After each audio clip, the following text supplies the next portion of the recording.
بسم الله ما شاء الله لا يصرف السوء إلا الله. بسم الله ما شاء الله ما كان من نعمة فمن الله. بسم الله ما شاء الله لا حول ولا قوة إلا بالله. بسم الله ولا استعانة إلا به. والحمد لله ولا ثناء إلا عليه. والصلاة والسلام على رحمة الله للعالمين ومسك ختام لسائر الأنبياء والمرسلين وعلى آله وصحبه ومن سار على نهجه واتبع هداه إلى يوم الدين. أما بعد. yang saya muliakan Fadil Ustaz Ustaz Syarul, Ustaz Dahrul, jazakallah, dan seluruh yang terlibat untuk Tiram Travel, pihak pengurusan Tiram Travel, yang saya tak sebab nak sebutkan nama orang seorang ni. Seterusnya sidang jemaah, ibu-ibu dan ayah-ayah, saudara dan saudari yang dirahmati Allah Subhanahu wa taala. Juga ucapan terima kasih kepada pihak masjid yang memberikan ruang kepada kita semua pada pagi ini untuk sesi bimbingan umrah kita, insya-Allah. Alhamdulillah, alhamdulillah. Seperti yang dimaklumkan tadi, sesi kita pada pagi ini akan berlangsung dalam dua sesi. Sesi yang pertama ni barangkali teori dan juga beberapa keterangan berkenaan dengan tata cara pelaksanaan umrah. Kemudian pada sesi yang kedua nanti akan diteruskan dengan sesi praktikal lah, supaya kita boleh nampak dengan jelas beberapa perkara yang perlu untuk kita lakukan dan perlu untuk kita berikan perhatian.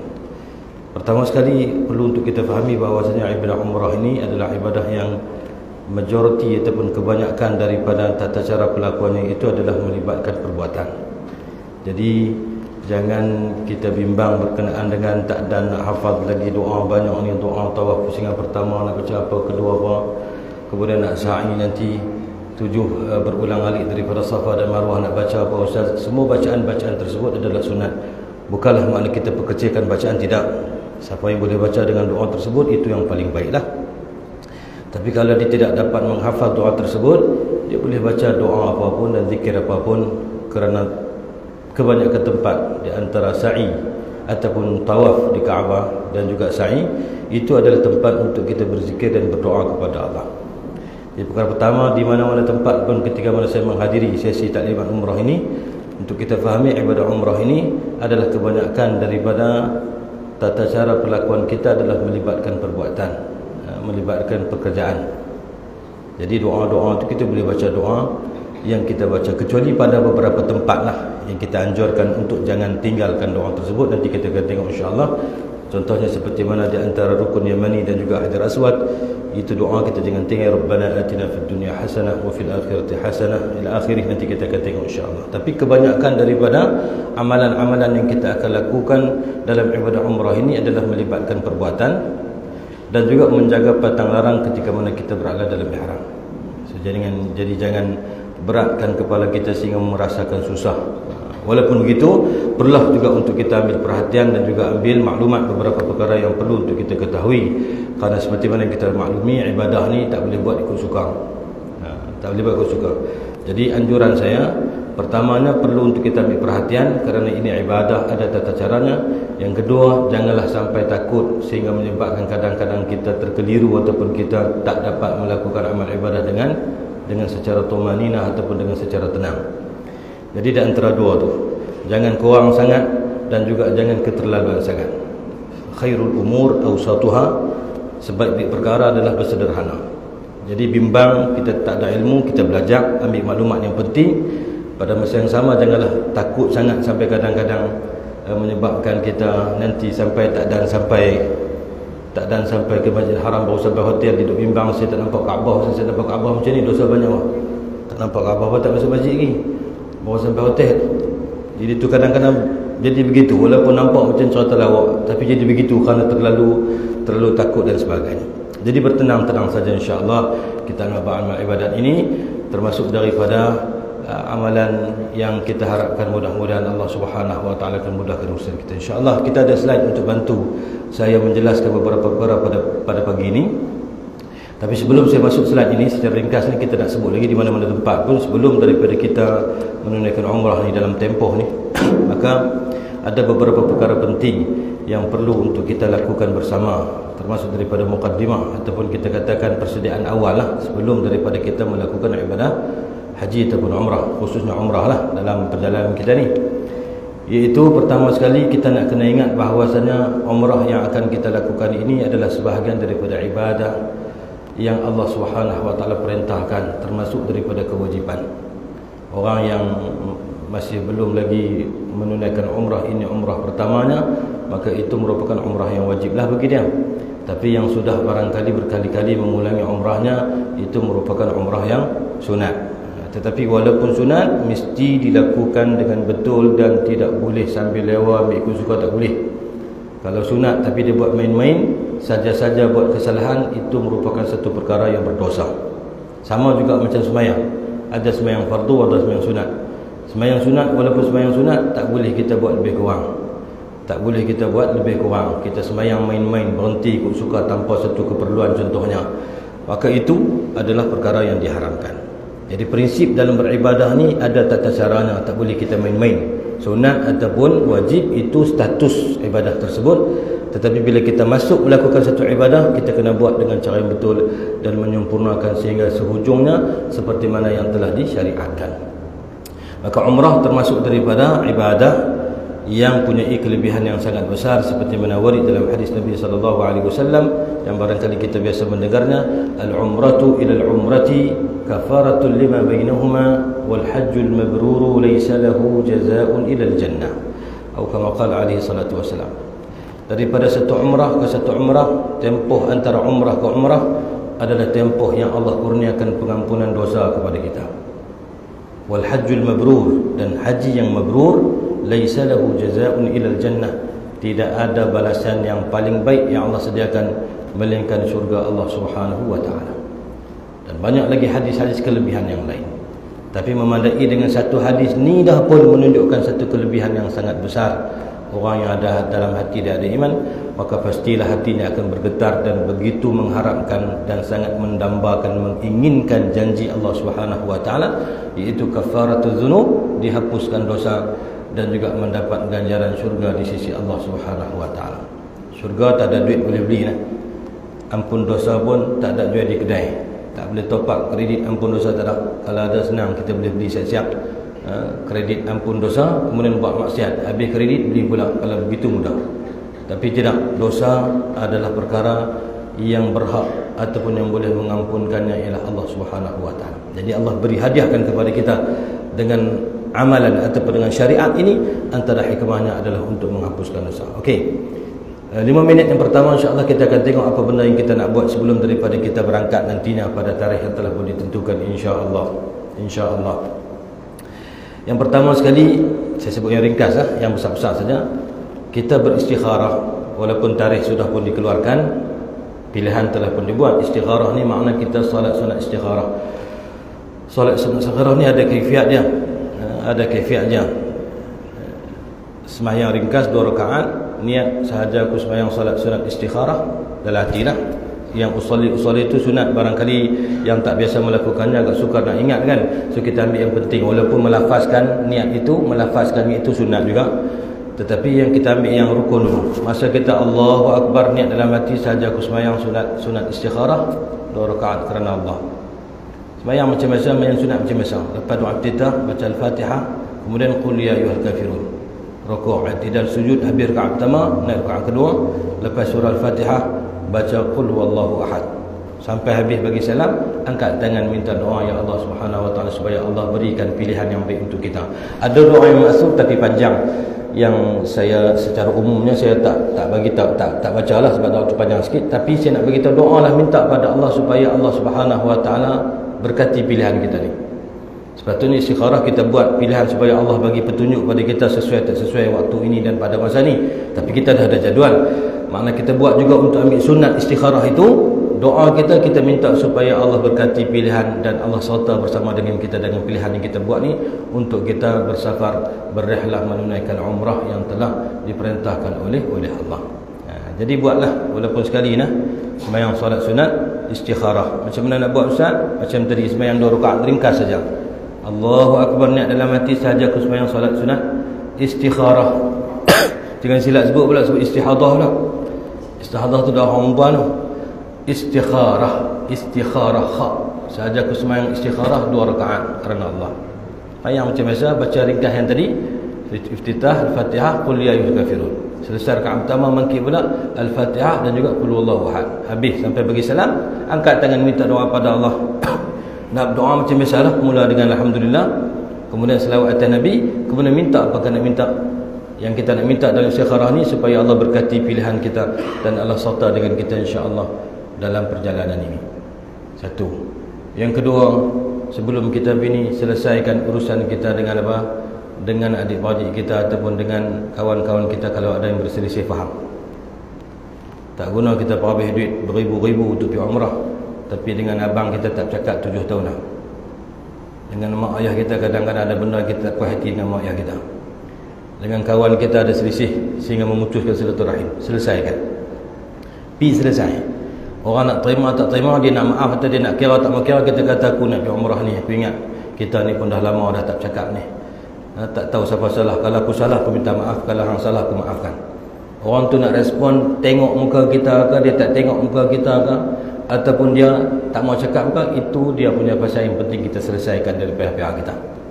Kalau berasa segan nak pergi jumpa muka telefon, dalam zaman mudah telefon bercakap, bagi tahu minta maaf dan sebagainya, selesaikan itu. Tuan-tuan, ni ringkas tu tak termasuk dalam umrah tu. Itu bukan tata cara umrah, tapi perkara yang sangat penting yang akan mempengaruhi ibadah kita termasuk ibadah umrah. Jadi siapa yang ada selisih faham dan sebagainya, selesaikan dan jernihkan hubungan. Yang ketiga, istirdaul walidain, jumpa mak ayah kalau mak ayah masih ada, minta restu dan bagi tahu. Kata ni, saya ni insya-Allah mak kalau tak ada arai apa bulan depan nak berangkat pergi umrah lah, mak tolong doa lah supaya Allah mudahkan urusan insya-Allah. Pi, simple sayang. Doa mak ni kalau dia angguk pun, kalau dia kata selamatlah insya-Allah, selamatlah insya-Allah. 3 perkataan disebut, itu perkataan apa? Yang tidak ada hijab, yang Allah Subhanahu wa taala halang. Nampak simple kan? Nampak simple, macam mudah saja. Allah Ustaz, cepat sikit bila nak tawaf ni. Kami tak tahan nak tengok tawaf ni. Selesai yang ni dulu.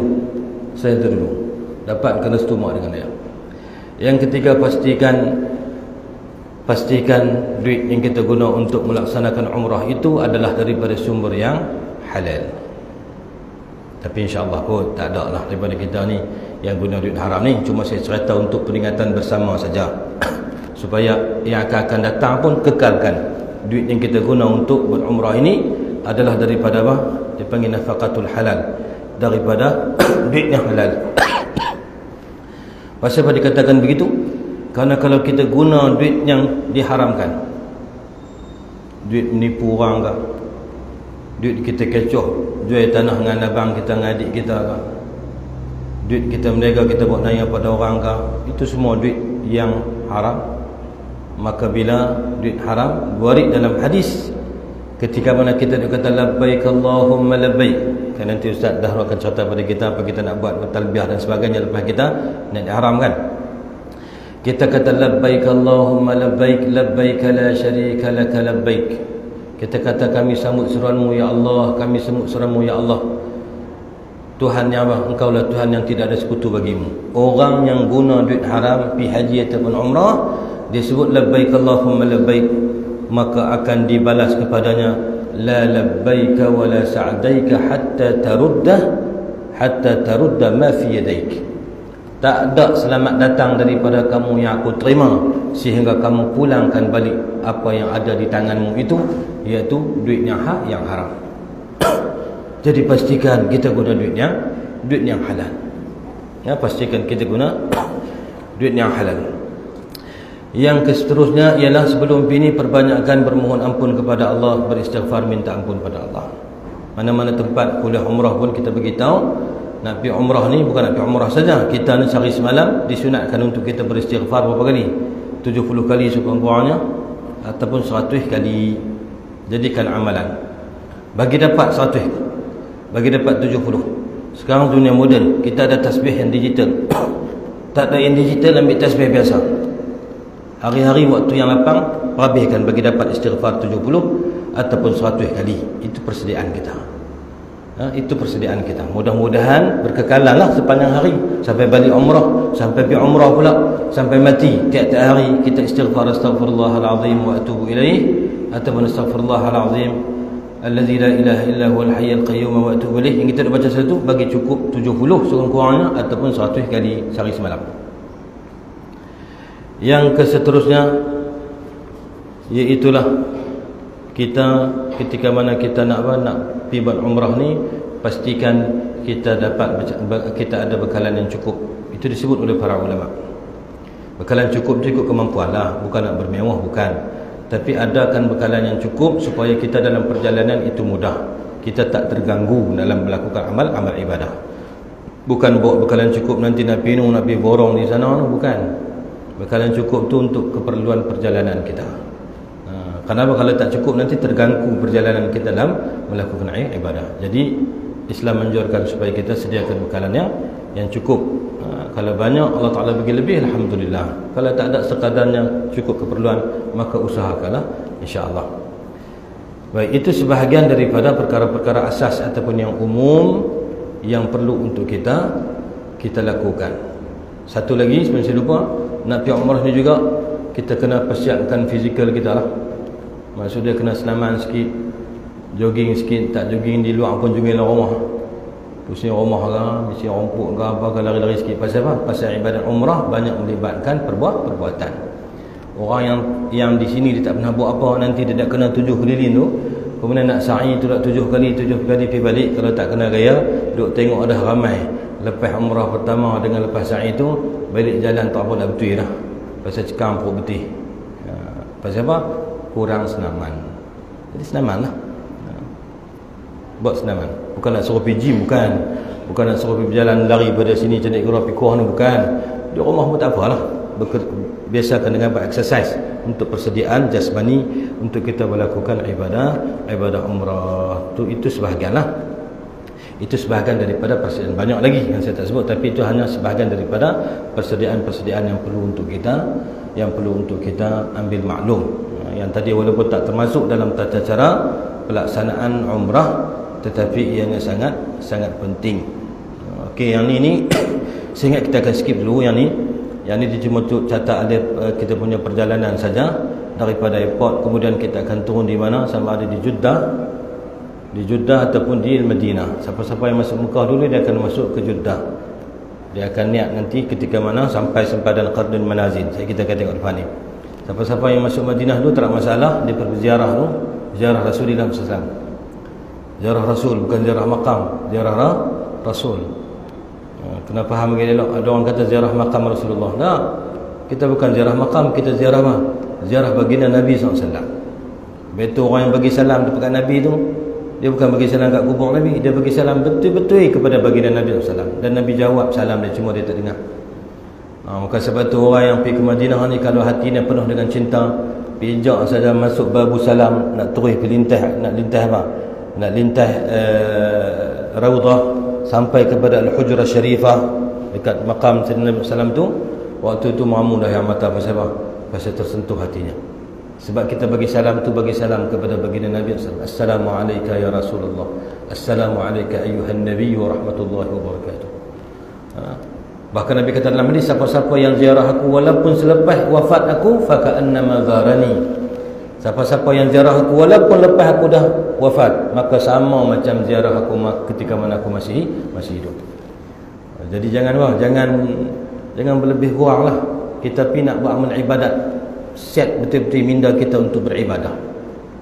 Apa saja panduan orang ajak pergi untuk ziarah, yang lelaki-lelaki ni ajak masuk Baqi', masuklah. Jangan duk buat segan. Banyak kali saya pergi 3-4 kali, ada jemaah kadang-kadang kita ajak masuk Al-Baqi', dia berasa lagu liat, tak mau masuk. Nak masuk ziarah perkuburan. Besar fadilat tu. Nak pergi berjumpa dengan para sahabat Nabi SAW. Senangkah? Kita tak ada jumpa masih hidup, pergi dekat kubur bagi salam, itu pun sudah mendapat kelebihan, seakan-akan kita sedang berhadap-hadapan dengan mereka. Itu kenapa betul daripada kalau daripada sini kita betul, kita pergi nak beramal ibadah, pergi sana kita akan gemar. Mana saja benda peluang kebaikan untuk kita buat kebaikan, maka kita akan buat. Bukan marah belecak nak peringat untuk saya lah. Kita semua kadang-kadang terlupa. Sama lah, bukan kata tuan-tuan ibu ayah sekalian. Saya pun, ustaz pun kadang-kadang terlupa dan terlalai. Jadi bila dia cakap macam ni, kita saling peringatkan sama kita, insya-Allah. So main setting kita untuk apa? Untuk beribadah. So ini cacat ada perjalanan lah. Daripada airport turun, sama ada kita akan masuk Makkah dulu ikut jadual masing-masing, ataupun ke Al-Madinah. Masuk Madinah, kita ziarah dulu di Madinah. Kemudian kita akan bertolak daripada Madinah ke Makkah Al-Mukarramah. Kita akan singgah dalam perjalanan di Bir Ali ataupun Abyar Ali, itu miqat daripada Madinah. Kemudian kita akan terus masuk ke Makkah Al-Mukarramah untuk kita sempurnakan umrah. Yang itu tak ada masalah, jangan takut, insya-Allah, kerana para asatizah mutawif kita ni akan apa? Akan bimbing kita, insya-Allah. Baik.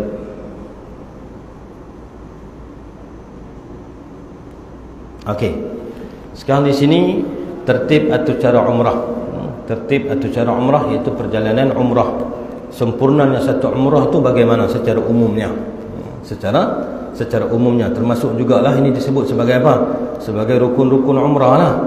Umrah ni kena ada 5 benda ni, kena ada perkara ni barulah dikatakan umrah itu sempurna. Yang pertama apa disebut? Iaitu niat di miqat. Ataupun kita kata niat lah, mesti niat umrah. Niat di miqat tu wajib umrah. Kalau kita lepas miqat niat pun umrah kita sah lagi, tapi kita kena bayar dam. Kenapa? Kerana kita terlepas niat di miqat.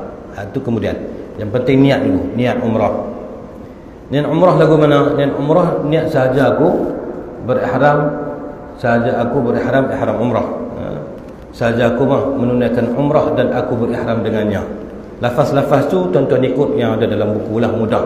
Sebenarnya lafaz ni kita tak terikut sangat, ada bermacam-macam lafaz. Tapi kita tak mau jadi pening kepala, tuan-tuan ikut dalam buku panduan yang diberikan itu. Yang ada dalam buku kita apa? Nawaitul umrata wa ahramtu biha lillahi ta'ala. Sahaja aku berniat menunaikan umrah dan aku berihram dengannya kerana Allah Ta'ala. Itu dia panggil ini niat. Niat tak mana? Niat ni dalam hati. Niat dalam hati. Yang nawaitu di mulut itu dia panggil lafaz niat. Lafaz tu sunat saja. Hak nak kira sah tak sah ni hak dalam ni. Niat ni makna ada qasad lah. Ada qasad dalam hati kita, bukan duk atok sahaja aku berumrah. Hak tu duk bercakap, bukan niat. Niat ni makna ada qasad, ada keinginan dan ada maksud dalam hati kita nak berumrah dan berihram dengannya. Itu sudah dikira niat. Nak kata tak mana Ustaz? Nak kata Allah Akbar kah? Yang tu sembahyang, bukan umrah. Itu niat sembahyang. Yang ni umrah tak Allah Akbar. Kita niat saja. Maknanya kita berniat. Sekejap kita tengok ni, kita ambil yang kita ambil rukun dulu. Sekejap kita tengok tata cara. Niat umrah. Kemudian kita akan apa? Bertawaf. Tawaf ni satu tempat saja. Iaitu tawaf di keliling Baitillahil Haram, Al-Ka'bah Al-Musyarrafah. Ni contohnya, ni replika saja kan.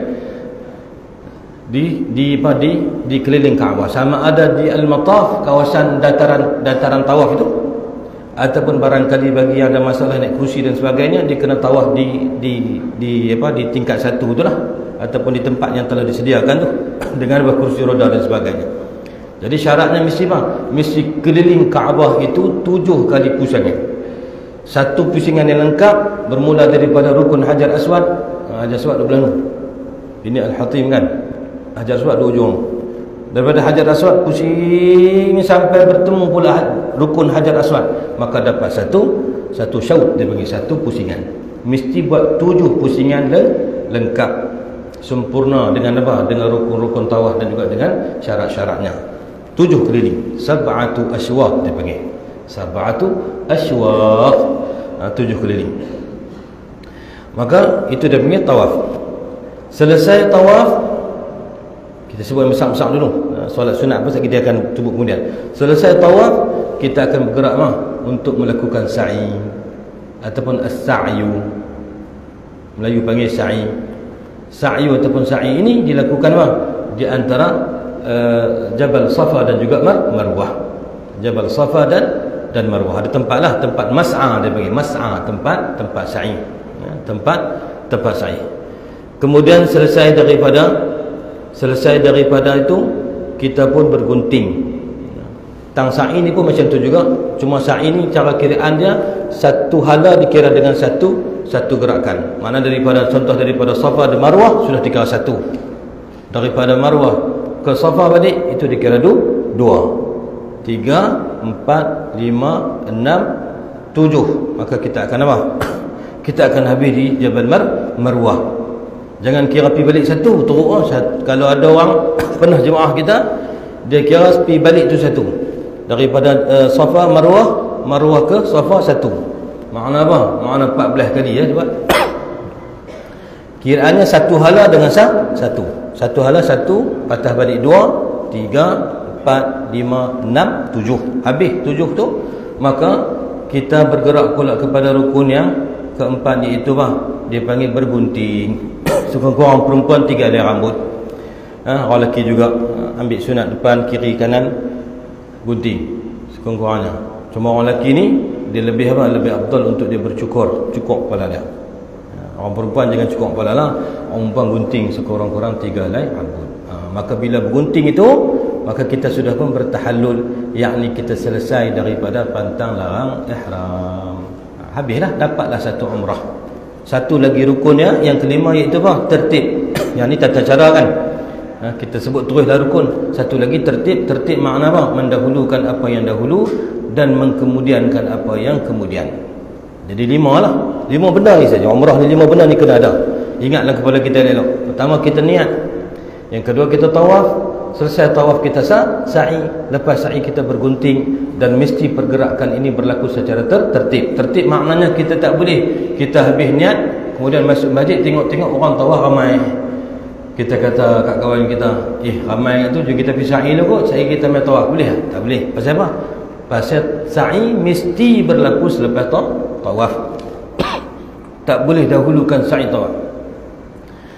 Walaupun nampak macam tak apa kan, tapi ada berlaku. Dan ada soalan macam tu, boleh tak Ustaz kalau contoh kita pergi, contohnya tengok tawaf ramai sangat, kita buat sa'i dulu, kok mana pun kok tu juga kita akan nak pergi ke lain di bawah tu. Tak boleh. Mesti tertib.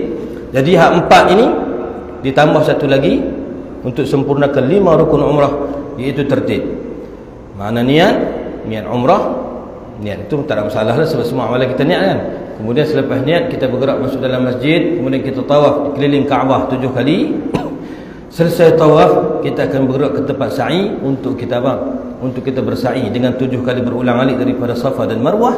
Kemudian kita bergunting, maka terhasil semua rukun itu tertib. Jadi dapat kita satu umrah. Yang tu saja sebenarnya kita dalam melaksanakan umrah. Secara asasnya itu saja. Jadi taklah susah sangat. Maka jangan terlalu fobia. Orang yang pengalaman pertama nak pergi nak buat lagu mana, nanti lagu mana saya tak tahulah Ustaz gini. Jangan terlalu takut sangat. Jangan terlalu, kita kata terlalu takut pun tak boleh, terlalu tak ambil tahu pun tak boleh. Dia kata Allah nak tawaf payah apa? Hidup keliling ni tak boleh, dia ada syarat-syarat dia. Dia ada syarat-syarat dia. Ada benda kadang-kadang bila kita buat tak cukup syarat maka tidak sah. Jadi saya tak mau jemaah kita ni, siapa-siapa pun nak pergi sana ni, pertama takut sangat pun jangan. Yang kedua, jangan sampai kita lengai, tak ambil tahu sangat pun jangan. Ambillah tahu tata cara beribadah, selebihnya kita serahkan pada Allah. InsyaAllah kita mendoakan Allah mudahkan kita. Jadi 5 ni ingat pergi elok, dalam buku kita pun ada. Niat umrah, tawaf umrah, kemudian sa'i umrah, kemudian bergunting, melepaskan diri daripada pantang larang ihram, berlaku secara tertib. Maka cukup 5 benda ni, maka terhasillah alhamdulillah dengan satu umrah. Nak buat pula, kita keluar pula pergi ke tanah halal. Lagi dia akan tunjuk depan ni, sama ada ke Tan'im ataupun ke Ja'ranah ataupun ke Hudaybiyah, untuk kita ambil niat di sana, patah balik masuk Masjid Haram, buat macam tu juga. Tawaf, sa'i, kemudian bergunting. Itu secara asas lah. Yang sunat-sunat nanti dia akan barangkali dia akan sebut di depan ni. Boleh lah. Kita pergi cepat sikit. Masa pun cepat lah. Ni rukun umrah tadi kita dah sebut dah. Tadi kan 5 tadi, niat umrah, tawaf umrah, sa'i umrah, bercukur atau bergunting, tertib pada semua rukun. Makna semua rukun ni mesti berjalan secara tertib, tak boleh dulu kemudian, mesti ikut dulu kemudian. Jangan kita culang salin. Kemudian disebut di tepi tu, kalau tuan-tuan nampak, wajib umrah. Wajib umrah ni apa beza rukun dengan wajib? Ini istilah. Rukun ni kalau kita tinggal tak buat, maka umrah kita tak sah. Tu rukun. Rukun ni dikata sebahagian ataupun sebahagian daripada diri sesuatu, tu dia panggil rukun. Macam kita lah, kalau mutu, kalau tak ada tayar, dia tak cukup nak panggil mutu tu tak cukup, tak ada jalan, tak sah, tak sempurna. Kita contoh dia, kalau orang tangan, kaki semua ada tapi tak ada kepala, tak cukup, kerana kepala ni rukun tubuh kita, sebahagian daripada diri ataupun sebahagian daripada kita panggil fizikal kita. Maka dalam ibadah kita, setiap ibadah ada diri dia. Diri ibadah tu dia panggil rukun. Kalau kita tinggal, maka tak sempurna ibadah tu, jadi tak sah. Jadi rukun mesti buat. Wajib, apa beza wajib? Wajib ni ialah kalau kita tinggal, umrah kita masih lagi sah, tetapi kita mesti membayar denda yang dipanggil fidyah ataupun dam lah. Ada dua wajib umrah yang kita nak kena jaga. Pertama, niat ihram umrah di miqat. Miqat ini adalah tempat niat. Tempat niat. Miqat ni tempat niat yang telah dikhususkan oleh Nabi SAW. Bukan kita sendiri-sendiri. Mesti dikhususkan oleh syariat yang dibawa oleh Nabi SAW. Dalam kitab dia sebut setiap negara tu ada tempat niat dia lah. Cuma kita di Malaysia ni dia ada tempat. Bila kita lintah kawasan Qarnul Manazil, kalau kita di Malaysia ni, kalau kita nak masuk Mekah dulu, maka kita kena niat di situ. Jadi orang yang nak pergi masuk Mekah dulu, dia akan niat atas kapal terbang. Nanti barangkali Ustaz Dahrul bercerita lah tata cara tu nak buat, nak pakai ihram di mana, sembahyang sunat di mana, kemudian persediaan barangkali akan dikejutkan kita lagi setengah jam ataupun lagi 1 jam nak sampai ke Qarnul Manazil tu. Kita akan, jemaah akan diingatkan supaya bersiap sedia, supaya kita niat ketika mana di miqat. Pasal apa? Pasal bila lepas miqat baru kita niat maka kita akan dikenakan denda. Kita akan dikenakan denda yang kita panggil dam tu lah, ataupun fidyah tu. Denda ataupun kita kena bayar lah, bayar denda lah, kita mudahnya, terjemah mudahnya bayar denda. Tapi umrah kita sah tak? Sah. Contoh orang main daripada Madinah, bila dia lepas Bir Ali, contohlah, dia tak akan berlaku pasal kita secara berjamaah. Kita akan saling peringat-peringat. Cuma ada orang kadang-kadang dah peringat pun dia balik, tengok orang ramai dia niat baik, dia abang sampai sekat jalan dia kata, Allah Ustaz, saya tak niat lagi. Maka tak niat lagi tak apa, kita kena selesai lah, tak niat lagi, niat pada waktu itu, kemudian dia kena bayar dam. Tapi umrahnya tidak terganggu. Kenapa? Umrahnya masih lagi boleh diteruskan seperti mana biasa dan tak mencacatkan sah batal umrah, cuma dikenakan denda. Sebab apa? Sebab dia tidak niat di tempat yang sepatutnya ataupun tempat yang diperintahkan. So niat di miqat, lah, bukan niat tu wajib, niat tu rukun. Niat tu sendiri rukun, tapi niat di miqat tu, niat di tempat miqat dia, itu wajib umrah. Kalau dia niat lepas pada miqat, maka dia kena bayar. Yang kedua, meninggalkan perkara larangan dalam ihram. Ada 13 perkara yang ni nanti akan disebut di depan lah. Bila kita dah nawaitul umrata wa ahramtu biha lillahi ta'ala, bila kita niat saja kita berihram umrah, maka kita terikat 13 perkara kita tak boleh buat. Kalau kita buat, kena bayar denda atau bayar dam. Sama lah juga, konsep dia sama macam kita sembahyang. Macam kita buat umrah, kita niat ihram kita apa dah? Dengan nawaitul umrata wa ahramtu biha. Masa kita sembahyang, kita pun berihram juga. Cuma kita tak pakai, tuan-tuan kena bagi beza lah dengan niat ihram dengan kain ihram. Hak kita pakai duk baluk badan tu kain ihram. Tu bukan niat ihram. Kalau pakai kemas bukan minta niat tak jerja. Niat tak dalam hati. Hak kita pakai tu kain ihram, memakai ihram, dia panggil libas ihram kan. Ada apa? Orang lelaki ada rida dan ada izar. Orang perempuan pakai macam nak pakai ni lah, tutup aurat. Tak ada masalah orang perempuan dari segi pakaian, tak ada masalah. Cuma ada 2-3 benda yang dia pakai tu, sarung tangan dan sebagainya, yang tu dia akan sebut. Jadi pantalan ihram ni macam dalam solat kita Allahu Akbar tu macam kita niat ihram, bukan macam, memang niat ihram solat. Maka kita terikat, tak boleh cakap, tak boleh makan, tak boleh minum, tak boleh duduk menyembang. Tu imam baca lama dia kata, tu imam kita pun seakan baca surah panjang malam ni.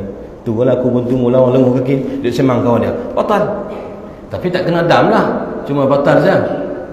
Tapi nak ceritanya dalam solat pun ada pantang larang yang kita tak boleh buat. Sehinggalah kita bertahallul. tahallul dalam solat apa dia? Iaitu kita Assalamualaikum warahmatullahi. Kita bagi salam, maka barulah halal untuk kita buat macam biasa. Macam umrah pun. Umrah bila kita kata nawaitul umrata wa ahramtu biha, makna kita telah berikan ihram terikat dengan 13 perkara. Tak boleh buat sehinggalah kita bertahallul. Apa dia? Kita bergunting, lepas itu baru dihalalkan 13 perkara yang diharamkan itu. 13 perkara. Jadi dua ni dipanggil wajib umrah. Ingat bagilah wajib umrah ialah kalau kita buat umrah kita masih lagi sah, tetapi kita dikenakan denda. Okey, selesai yang tu. Yang ni dah tahu dah kan. Memakai pakaian ihram. Pakaian ihram bagi laki-laki 2 helai kain lepas tidak bercantum. Kain lepas ni makna kain yang tidak berjahit. Tak kira lah kain pelekat lah, kain batik juga boleh belakang. Cuma kain batik ni bagi orang laki-laki. Uruf kita ni kalau pakaian tu khusus bagi orang perempuan, maka orang laki-laki tak boleh pakai lah, makruh orang lelaki pakai. Kecuali kalau tempat yang memang tempat dia pakai kain batik, macam kita pergi belah Terengganu kan. Jadi biasa orang laki-laki tengok pakai kain batik, dia pergi tangkap ikan, tak apalah uruf. Tapi kalau uruf tempat kita ni kain batik tu pakaian khusus bagi orang laki-laki, maka bagi orang perempuan, maka kita makruh kita pakai. Dan kalau kita pakai dia buat kelaku macam orang perempuan juga, hukumnya haram. Orang laki-laki nak jadi orang perempuan haram, orang perempuan nak jadi laki-laki pun haram. Bukan haram yang kecil-kecil, haram yang membawa kepada laknat Allah Subhanahu wa taala. La'anallahu al-mutasyabbihina minar rijal wal mutasyabbihat minan nisa. Allah melaknat orang laki-laki yang nak tiru orang perempuan yang berkelakuan ataupun tiru lagak orang laki-laki. Nauzubillah min zalik. Okey, pakaian ihram bagi orang laki-laki 2 helai kain lepas, iaitu kain yang tidak berjahit, tak bercantum. Boleh pakai kain apa pun, tapi sunatnya apa? Sunatnya kita pakai kain ihram putih itulah. Kerana itu dipanggil sunat. Itu dipanggil sunat. Warid dalam hadis Nabi SAW, Nabi suruh kita antara pakaian terbaik dia panggil apa? Perkara yang al-bid dia panggil. Al-libas al-bid, pakaian yang berwarna putih. Bahkan Nabi suruh kita kafankan jenazah saudara kita dengan apa? Dengan kain kafan yang berwarna putih. Jadi yang ni pun tak ada masalah dah. Semua kita selaras dah kita pakai kain kafan pula dah. Kain ihram. Dengar kesang tu kan. Setengah minit pergi umrah ni ustaz jangan buat gitu. Tak apalah. Walaupun kalau sampai sana habis hubung sana, Allahu akbar. Mati Mekah di Madinah ni ada kelebihan dia. Ada orang kata ustaz, unta pun duduk Mekah lama daripada kita. Yang tu unta, kita orang, kita bukan unta. Mati di Mekah Madinah ada kelebihan. Bahkan Sayyidina Umar Al-Khattab radhiyallahu anhu berdoa pada Allah, Allahumma rzuqni syahadatan fi sabilik wa amisni fi baladi rasulik. Ya Allah, kurniakan aku mati syahid pada jalanmu ya Allah, dan semadikan tubuhku di negeri ataupun di bumi kekasihmu nabimu, iaitu di bumi Madinah Munawwarah. Allah terima doa Sayyidina Umar. Sayyidina Umar wafat syahid akibat daripada tikaman ketika mana mengimamkan solat, cedera lepas 2-3 hari syahid, meninggal dunia syahid. Kemudian dikebumikan di Madinah bersebelahan pula dengan jasad baginda Nabi SAW.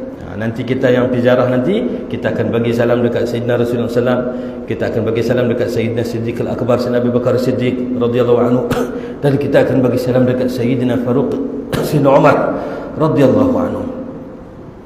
Lagi pula kalau dikebumikan di Al-Baqiyah, masya-Allah, ataupun di tanah haram, itu ada kelebihannya. Tapi kita punya apa? Kita punya fitrah ni kadang-kadang pergi tu nak balik lah ustaz, tak apalah.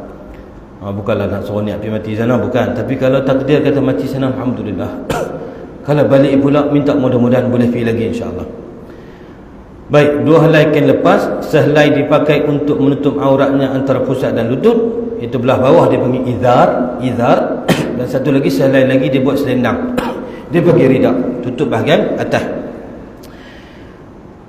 Kain ihram disunatkan berwarna putih, dan tak boleh pakai apa-apa pakaian lain selain daripada dua ni. Bagi orang lelaki, selok dalam kena buang, baju singlet dalam kena buang.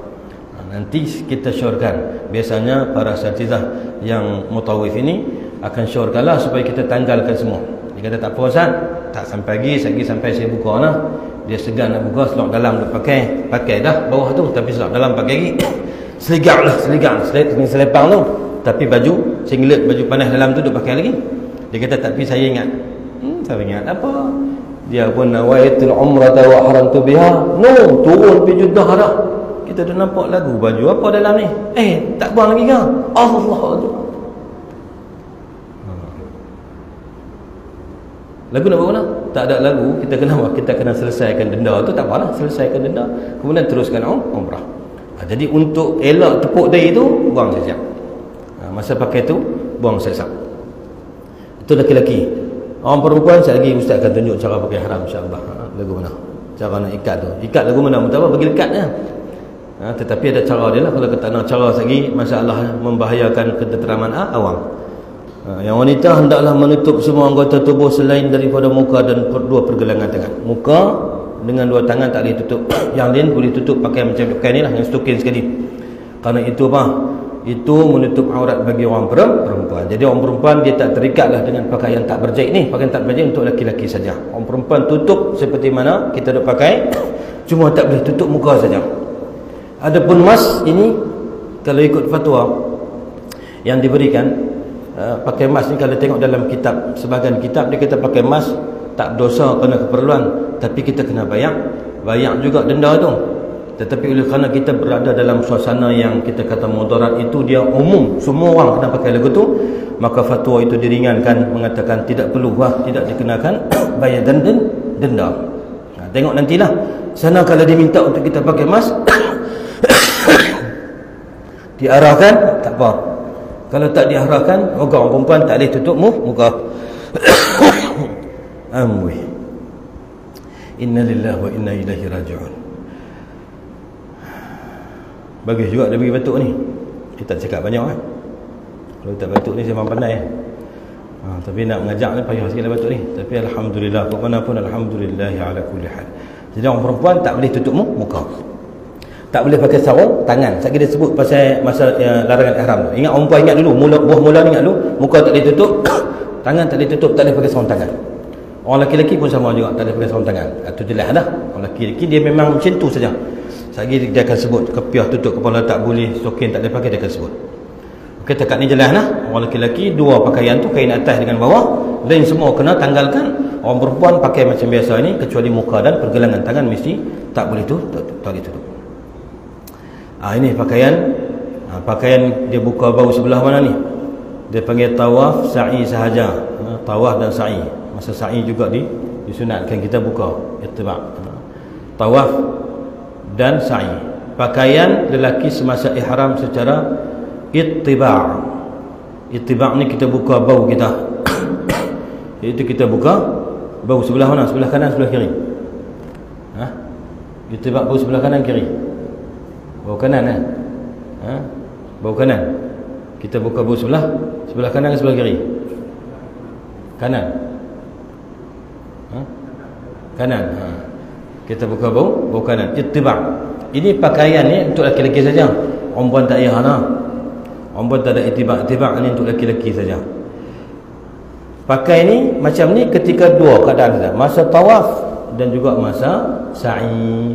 Masa nak semayang tak sunat. Masa sekarang kita tutup balik, tutup macam biasa. Ini masa sa'i saja. Masa tawaf dan juga masa sa'i. Nanti pergi sana nanti, masa kita sa'i tu, sana macam-macam jenis mazhab tu ada. Ada yang kadang-kadang mulut dia ringan sikit, dia kira nak tegur kita buka lagu tu. Dia kata ustur. Yani mafish ittiba' fi sa'. Dia kata tak ada ittiba' dalam masa sa'i ni. Kan? Sampai tiap-tiap perjalanan dia tegur kita, kontur juga kita pun sakit kepala. Kita sunat buka, tapi kalau dia duk hinyak sangat sampai jadi duk hinyak mengkeli, tutuplah. Supaya apa? Supaya tidak menjadikan jadi kekeliruan. Kalau kita seorang lah, tapi kalau kita ramai-ramai biasa dia tak tegur. Biasa saat ini kalau kita seorang, kita buat sendiri tu, akan ada lah orang yang tegur kita tu, ujian lah. Ada yang marah kita macam kita dah tahu ramai-ramai yang tahu baca kita ikut kan. Ada Arab dia akan mengangkat tangan kata ini apa semua bid'ah, anta shawish an-nas itma'innahna fil ibadah. Yani balas takallam hakadha, balas terfa' sautak. Dia kata jangan angkat suara lagu ni ganggu orang macam-macam dia ceramah kat kita. Dua saja. Kita buat buka saja baca ataupun itulah buat buka lah sekarang. Jangan duk berlawan pula.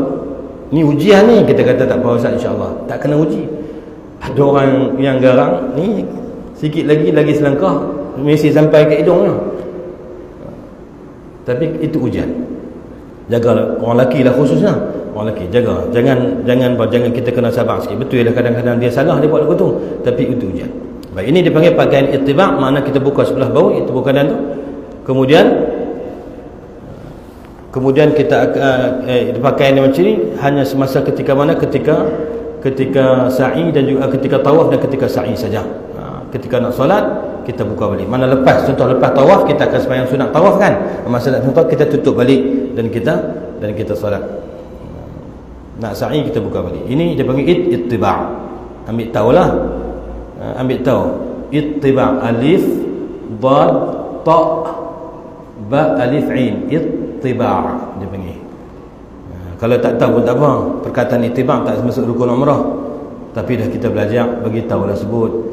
Jangan sebut masalah istikharah dan istihadah pun sebut tak kena. Tak patutlah kan, tak patut. Jangan sebut silah, sebutlah sebut ibtidak pula. Ibtidak mana buat bid'ah. Saya kata ni hampa tak ibtidak lah. Ibtidak tak boleh. Yang boleh ittiba'. Baik, ini pakaian lelaki semasa ihram tanpa ittiba', tutupi kedua-dua bau. Pastikan ni kaki, kasut kita pakai selipar lah, tak boleh pakai kasut bertutup. Pastikan nampak kelima-lima anak jari. Nak mudahnya kita beli selipar yang biasa tu. Selipar yang buka ada bahagian depan dan juga belakang. Jangan pakai selipar yang serelum tu, yang tutup depan ataupun belakang, ataupun yang tutup depan contoh dia. Nak mudahnya ambil selipar yang biasa. Selipar yang biasa yang ada bukaan tumit dan juga jari depan. Itu selesai masalah. Selesai masalah. Selesai lah yang ni. Pakaian ihram wanita tak ada masalah lah. Elak daripada bersolek. Tak payahlah duduk make-up sangat. Aurat terpelihara. Kain telekung yang bersesuaian dan tidak menampakkan aurat. Kain telekung ke ataupun baju buah ke boleh belakang. Yang penting tutup aurat. Stokin dipakai tidak terlalu nipis menampakkan warna kulit. Menampakkan warna kulit. Pakai stokin yang tebal sikit lah untuk tutup aurat. Pasal apa? Tutup aurat ni sangat dipentingkan. Kerana nanti ketika mana kita bertawaf, salah satu daripada syarat sah tawaf itu mesti tutup aurat. Kerana syarat sah tawaf ni macam juga semayang. Tinggal lagi boleh bercakap. Dalam semayang tak boleh cakap langsung kan. Tapi kita dalam tawaf boleh bercakap ketika perlu. Contoh kita kawan tanya kawan kita, kita berapa ni lah, berapa kali ni lah, berapa pusing lah. Kawan kita 4. Hang ni sampai tiap-tiap kali pusing tanya. Okey lah. Cakap tahu tak apa lagi, mana cakap sikit. Tapi kalau duduk menyembang pula satu, ramai orang, aku duduk ingat sikit. Betul dia berkata amin betul. Tak boleh lah. Sebab apa? Makruh dan boleh bawa kepada lara. Pasal apa? Pasal walaupun diharuskan untuk bercakap, tapi tawaf ni sama kedudukan macam kita solat. Sebab tu kena bersuci, kena tutup aurat, kena ada wuduk kan. Bersih badan kita daripada najis, pakaian daripada najis, kemudian bersih daripada hadas kecil dan besar, sama macam solat. Menutup aurat, maka sebab tu dipentingkan ni. Dipentingkan isu menutup aurat. Selesai. Yang ni pun kita dah tahu dah, alhamdulillah. Baik, sikit lagi amalan sunat sebelum ihram. Sempat, insya-Allah sempat. Kalau ada yang terlepas pada nanti minta jasa baik ustaz untuk ni walilah insya-Allah. Baik, solat sunat ihram. Solat sunat ihram, amalan sunat sebelum kita niat ihram. Bila sebut amalan sunat makna apa? Makna dia bukan wajib ataupun dia bukan fardu. Kalau kita tinggal pun tak apa. Bukan tak apa. Sunat ni makna dia kalau kita buat dapat pahala, kalau tinggal tinggal rugi, pandai. Kalau tinggal rugi. Kalau tinggal tak berdosa ataupun tinggal tak berdosa, tu ta'rifan betul lah. Tapi nak bergerti lagi apa yang kita buat. Kalau dalam ta'rif usul fiqahnya, sunat ni benda kita buat dapat pahala. Kalau kita tinggal tak berdosa. Ma yusabu ala fi'lihi wa la yu'aqabu ala tarkih. Yang kita buat dapat pahala, tinggal tak berdosa. Tapi untuk kita galakkan diri kita untuk beramal sunat, kita kata sunat ni benda yang kita buat dapat pahala. Kalau tinggal rugi, pasal tak dapat pahala. Amalan sunat sebelum kita niat ihram, kerak kuku ni sebelum daripada kita niat ihram ni, sebelum kita niat ihram umrah. Hari yang kita nak buat umrah tu ataupun kita nak bergerak nak berangkat umrah tu, kalau kita nak masuk daripada Mekah dulu, kita kena siap daripada sinilah, buat siap-siap lah. Kalau kita daripada Madinah, masa kita duduk Madinah, sebelum kita nak masa kita bersiap-siap nak bertolak ke Madinah tu, kita buat semua benda ni. Kerak kuku, merapikan janggut, misai dan rambut, Bagi lelaki-lelaki lah. Jangan tanya pula kami tak ada janggut macam mana. Soalan tu kadang-kadang kita pun pening kepala, tapi jawab pergi dah tanya. Tak ada janggut tak payahlah kan. Merapikan janggut, misai dan rambut, menanggalkan bulu ketiak, syarul anah, bulu ari-ari dan sebagainya. Yang semua bulu di badan ditanggalkan, bulu cukur dan sebagainya. Mandi sunat ihram. Mandi sunat ihram ni mandi macam biasa, macam kita mandi sunat air raya kan. Macam biasa, mandi meratakan air ke seluruh tubuh dengan niat lah. Masa kita mandi itu kita sahaja aku mandi sunat ihram, nawaitu ghusl sunnatil ihram ataupun nawaitu ghusl ihram sunnatan, boleh belaka yang tu lafaz lah. Yang niatnya adalah hati tu, sahaja aku mandi sunat ihram, kerana maka kita ratakan air seluruh tubuh badan kita. Kemudian ambil wuduk. Kalau tempat kita tak boleh nak mandi, memadai dengan kita ambil wuduk. Kalau susah kan, contoh macam kita duduk di airport ke, nak mandi celah mana, susah, contoh tak boleh mandi. Kalau ada buatlah. Tapi kalau tak boleh ataupun susah, ganggu perjalanan dan juga mengganggu kita punya persediaan dan sebagainya, maka memadai dengan kita ambil wuduk. Memakai wangian pada badan, bukan pada kain ihram. Sunat kita berwangi-wangian pasal kita tak ihram lagi. Nanti lepas kita ihram, kita akan baca pantang larang tu. Lepas kita ihram tak boleh pakai minyak wangi dah, kerana memakai wangi-wangian termasuk daripada pantang larang yang 13 tadi. Yang ni sebelum daripada kita niat ihram. Mandi bagi elok-elok, sikat rambut pun minyak bagi elok, kemudian apa, cukur semua bulu-bulu di badan, kak kuku apa semua, dan pakai minyak wangi. Dia panggil at-ta'attur, at-tatayyub, dia panggil at-tatayyub. Kita berwangi-wangian, tapi pada badan, bukan pada pakaian. Pada pakaian nanti kalau kita pakai pada pakaian, bila kita berihram, masalah lah, kerana pakaian kita tu ada wangian. Tapi kalau kita buh di badan, kemudian peluh, contoh peluh kita tu kena kain ihram, itu tak apa, itu tidak menjadi apa-apa kesalahan. Tapi kalau kita pakai minyak wangi di kain ihram, saat lagi bila kita niat ihram, kita sedang menanggung pakaian yang ada wangian, maka itu termasuk daripada pantang larang. Bahkan bila kita selesai nanti umrah, kita nak buat umrah yang kedua juga, minyak wangi itu masih ada pada pakaian ihram kita, maka kita tak boleh pakai, kena basuh dulu. Kenapa? Kena basuh. Jadi pakai minyak wangi di badan. Kalau kita peluh, kena pakaian ihram itu tak apa. Memakai minyak rambut, pakai kain ihram berwarna putih, solat sunat ihram. Solat sunat ihram ni solat 2 rakaat macam tadi juga, solat sunat biasa, cuma yang membezakan niat saja. Kita niat solat sunat, sahaja aku sembahyang saya aku sembahyang sunat ihram 2 rakaat kerana Allah Ta'ala. Ayat macam tadi juga, iftitah Fatihah qul ya al-kafirun, maka rakaat kedua al-Fatihah qul wallahu ahad. Selesai bagi salam. Cuma kalau pada waktu tahrim waktu tahrim ni, waktu selepas sembahyang subuh, ataupun waktu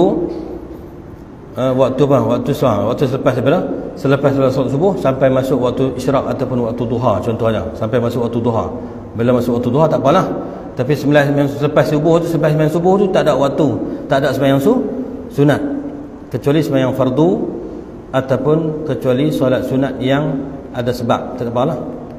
Tapi kita pakai ihram ni sebab tu duduk depan, sebab tu terlepas, kemudian dia main sembahyang dulu, maka sebab tu tak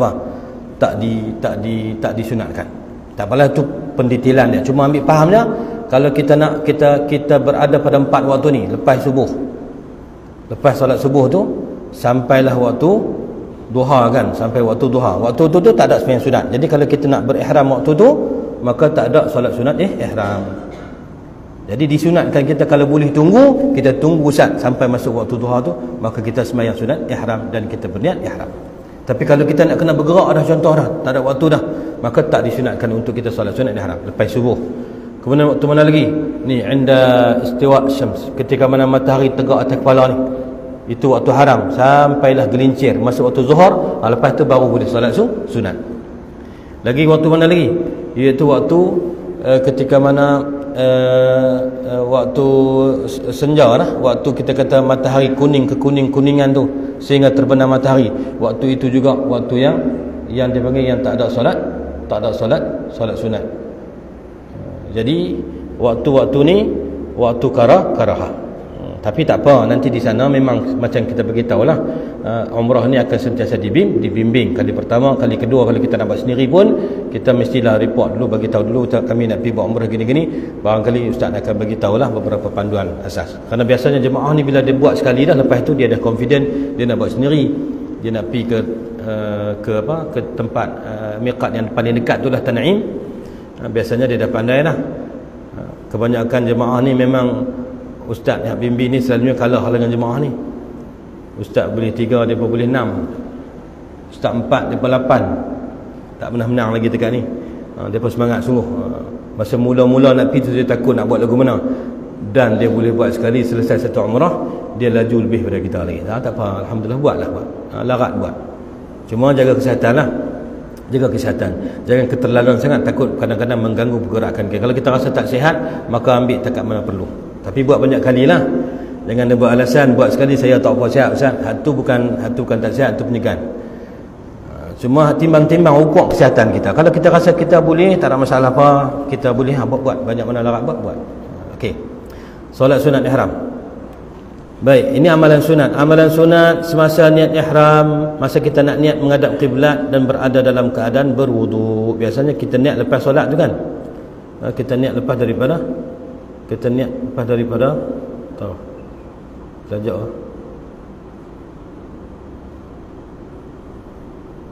terlejak ke depan, sorry. Okey, menghadap ke arah kiblat sunat saja. Tapi kalau tak menghadap kiblat pun kita kata nawaitul umrah. Contoh kiblat belah ni kan, kita duduk belah ni, nawaitul umrah wa ahramtu biha, sah juga niat itu. Cuma sunatnya menghadap kiblat dan berada dalam keadaan berwuduk. Kalau wuduk kita batal pun kita masih lagi boleh niat ihram.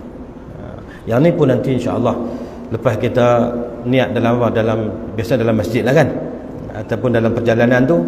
Kalau dah masuk Mekah tu dia akan niat dalam kapal terbang tu. Tapi masa di sana nanti bila kita nak buat dalam masjid yang kita pergi miqat tu, kita akan niat masuk dalam bais pun akan diingatkan lagi sekali. Jadi tak ada masalah yang ni. Yang ni untuk makluman kita saja. Amalan sunat selepas berniat bertalbiyah. Apa makna talbiyah? Talbiyah kita baca tu labbaik Allahumma labbaik, labbaik la syarika lak, labbaik innal hamda wan ni'mata ila akhirih. Itu yang kita baca. Ada dalam buku panduan kita. Baca ni, dan masa lagi kita nak pergi baca bagi lancak. Bagi sebut bagi betul. Labbaik Allah, bukan labbaik Allah. Kadang-kadang saya dengar orang baca labbaik Allahumma labbaik. Contoh dia tak tahulah dia baca tu. Dia baca tu barangkali kerana dia tak mampu dekat tu saja, tak apa. Kita nak amal ibadat ni, kalau dah lidah dia lagu tu nak buat lagu mana. Cuma kalau boleh perbetulkan bacaan labbaik Allahumma labbaik, labbaik la syarika lak, labbaik innal hamda wa ni'mata lak wal mulku la syarika lak. Kemudian diikuti dengan selawat dan salam. Nanti ada dalam ni dia bagi depan. Okey, bertalbiyah. Kemudian apa? Kemudian kita berdoa, baca Al-Quran dan berzikir sepanjang perjalanan kita. Lepas kita niat itu, sampailah kita sampai kita nak kita masuk masjid dah, maka pada waktu tu barulah kita berhenti talbiyah dan kita buat persediaan untuk kita bertawaf. Tapi dalam perjalanan daripada tempat miqat itu disunatkan, hatta kapal terbang pun bila kita dah niat ihram, maka disunatkan untuk kita bertalbiyah. Kalau dalam bais kita sama-sama, kita orang lelaki sunat untuk nyaringkan suara dia. Orang perempuan talbiyah dengan suara yang perlahan, pasal sesuai dengan orang perempuan. Orang lelaki nyaringkan sikit suara. Dalam bais kita saja tak ada masalah. Dalam kapal terbang jangan labbaik Allahumma, tengok kita jadi kalut pula. Itu pun nak kena tengok juga kan. Talbiyahlah dengan suara yang kita dengar, labbaik Allahumma labbaik, labbaik la syarika lak, labbaik. Baca. Jangan lena saja. Ada orang kadang-kadang naik atas bais, dia pantang naik atas bais, sama-sama letak atas kerusi loop langsung. Kita nak pergi buat amal ibadah, letih sangat tak apalah, tapi jangan abaikan ataupun jangan lepaskan peluang. Ni labbaik ni kita duk suruh nama Allah. Allah panggil kita. Allah kata labbaik wa sa'daik, aku juga sambut kedatanganmu, aku juga sambut ucapanmu dan juga sambutanmu kepadaku. Allah jawab pada kita. Kalau kita bercakap dengan orang, mulia, ada kedudukan sikit, takkan kita cakap lagu tu. Kita cakap dengan raja contoh, kita kata Pak Long lama tak main sini, dah orang tak cakap lagu tu. Kita cakap dengan bahasa yang sesuai lah, panggil tuanku, patik, cakap pula dengan nada yang sesuai. Tapi kita kadang-kadang bila buat amal ibadat ni kita buat lebih kurang. Tak bolehlah, kena ubah sikap tu, kena ubah. Juga sunat untuk kita berdoa baca Quran. Boleh baca Quran, yang ada bawa mushaf boleh baca Quran, yang hafaz Quran ataupun dia tak bawa mushaf, dia nak baca surah-surah pilihan, baca, sila, tak ada masalah. Doa juga boleh berdoa dengan doa apa pun. Tak tahu nak doa apa, doa hak kita biasa doa. Dia ingat doa qunut, baca doa qunut, Allahumma hdini fiman hadait wa afini fiman afid. Boleh. Kemarin kita beritahu kan, dia tak ingat doa lain, yang dia ingat satu doa saja, Allahumma barik lana fima razaqtana wa qina adzabannar. Baca Allahumma barik lana pun makna elok. Allahumma barik lana, ya Allah berkatilah untuk kami segala rezeki yang kau kurniakan kepada kami. Allahumma barik lana fima razaqtana, rezeki bukan makan saja, semua kurniaan Allah dalam kehidupan. Wa qina adzabannar, dan selamatkan kami daripada api neraka. Cuma saya pesan, tawaf pun kalau tak tahu nak baca doa apa, baca doa tu. Buh Allahumma barik lana pun tak apa. Tapi pesan saya, jangan baca kuat sangatlah. Takut kawan sebelah parti. Bukan salah, tapi dia tak pun nak faham kan. Jadi dia kata hak kita buat tu pelik. Padahal tak ada masalah apa pun.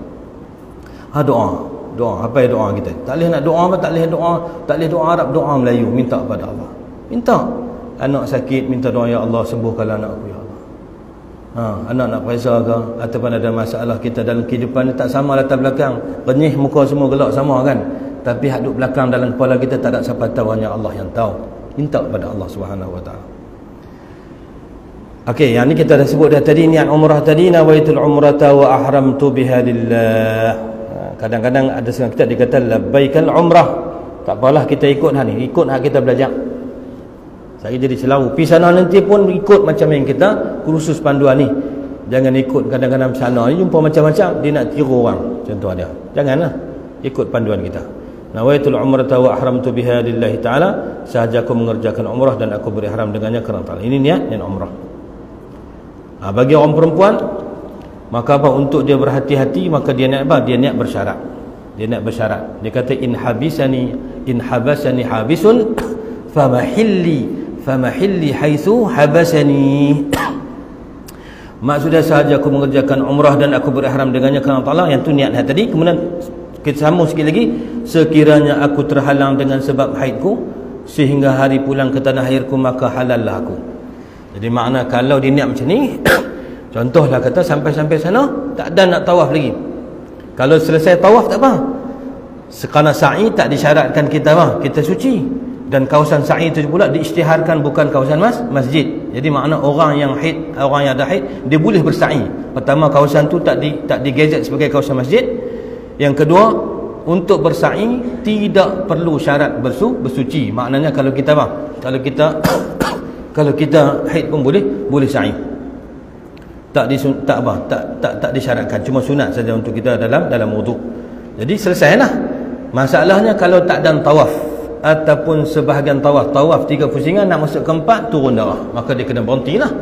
Kerana tak boleh tawaf, dia kena keluar pada masjid pasal dia haid. Yang kedua, tak sah tawaf kerana dia tidak suci, dia berhadas. Jadi masalah dia bila bang? Bila tak ada tawaf lagi. Kalau dan tawaf, haid dah pun, lepas tawaf turun dah haid, maka selesaikan dan boleh bergunting, alhamdulillah dapat satu umrah. Tapi kalau tak selesai tawaf, tetap dan tawaf, datang haid, maka bila datang haid, dia tak boleh tunaikan umrah sampai selesailah suci tu. Bila suci, maka dia boleh sempurnakan hak yang tertangguh tu. Dia boleh sempurnakan tawaf, sa'i dan bertahalul. Tapi kalau tunggu, darahnya tak berhenti, maka hari nak balik secara automatik dia apa? Dia sudah dikira terlepas daripada pantangan haram, maka dia tak perlu untuk apa? Untuk bayar dam. Itu saja niat bersyarat ni supaya apa? Untuk menyelamatkan kita daripada apa? Daripada masalah ketika mana kita tak boleh selesaikan. Kalau kita tak nak syarat, kita kena bayar dam. Tapi kalau kita nak bersyarat, maka kita tak perlu bayar dam. Tetapi kena ingat ni orang perempuan, walaupun dia tidak boleh menyempurnakan umrahnya kerana haid, tetapi selama mana dia duduk sana lagi tak balik, dia kena jaga pantang larang ihram yang 13 itu. Masih lagi terikat dengan pantang larang ihram. Jadi kena jagalah. Sampai hari nak balik, dah orang siap beg lepas semua pun dia tak ni juga, maka start dia pun tawaf wada' pun dia hanya pergi di luar saja kerana tak boleh masuk masjid. Dia pergi wada' al-bait daripada dataran luar tu saja, kemudian dia nak start balik, maka terlepaslah dia daripada pantang larang ihram. Begitu juga orang yang nak masuk ke Mekah, nak buat umrah, dan dia dalam keadaan haid. Kerana kita nak masuk ke Mekah ni tak boleh masuk saja-saja. Kita nak masuk buat umrah kan, maka kena niat umrah lah. Kena nak umrah. Sama ada kaul mengatakan kalau nak masuk tak mau buat umrah boleh juga, tapi kena tawaf qudum. Yang tu saya tak mau masuk lagi bab tu kerana akan mengeluruskan. Kita ambil satu situasi saja. Itu setiap kita ni memang nak pergi buat umrah, jadi kita pergi tak mana pun nak masuk Mekah kita kena niat umrah. Orang yang sudah dalam keadaan haid, dia nak masuk ke Mekah, dia juga niat umrah, tetapi dengan niat bersyarat, sekiranya haid aku tak berhenti juga, maka aku menjadi halal. Jadi dia niat umrah walaupun dalam haid, harus, tak ada masalah. Dia niat umrah. Contoh kita kata kita turun Madinah dulu, kemudian daripada Madinah kita nak pergi ke Mekah tu, turun darah di Madinah. Maka ketika mana kita sampai di miqat tu, masa kita dengan kawan-kawan semua nak pergi, jemaah nak pergi ke Mekah, di miqat tu dia juga berniat umrah, tapi niatnya niat disyaratkan, kalau sekiranya haid aku tak berhenti, darah aku tak kering, maka aku menjadi halal. Contoh dia. Itu niat bagi orang yang dalam keadaan haid. Tapi kalau orang yang tak haid lagi, kalau aku datang darah haid dan aku terhalang sampai hari aku nak balik, maka aku menjadi halal.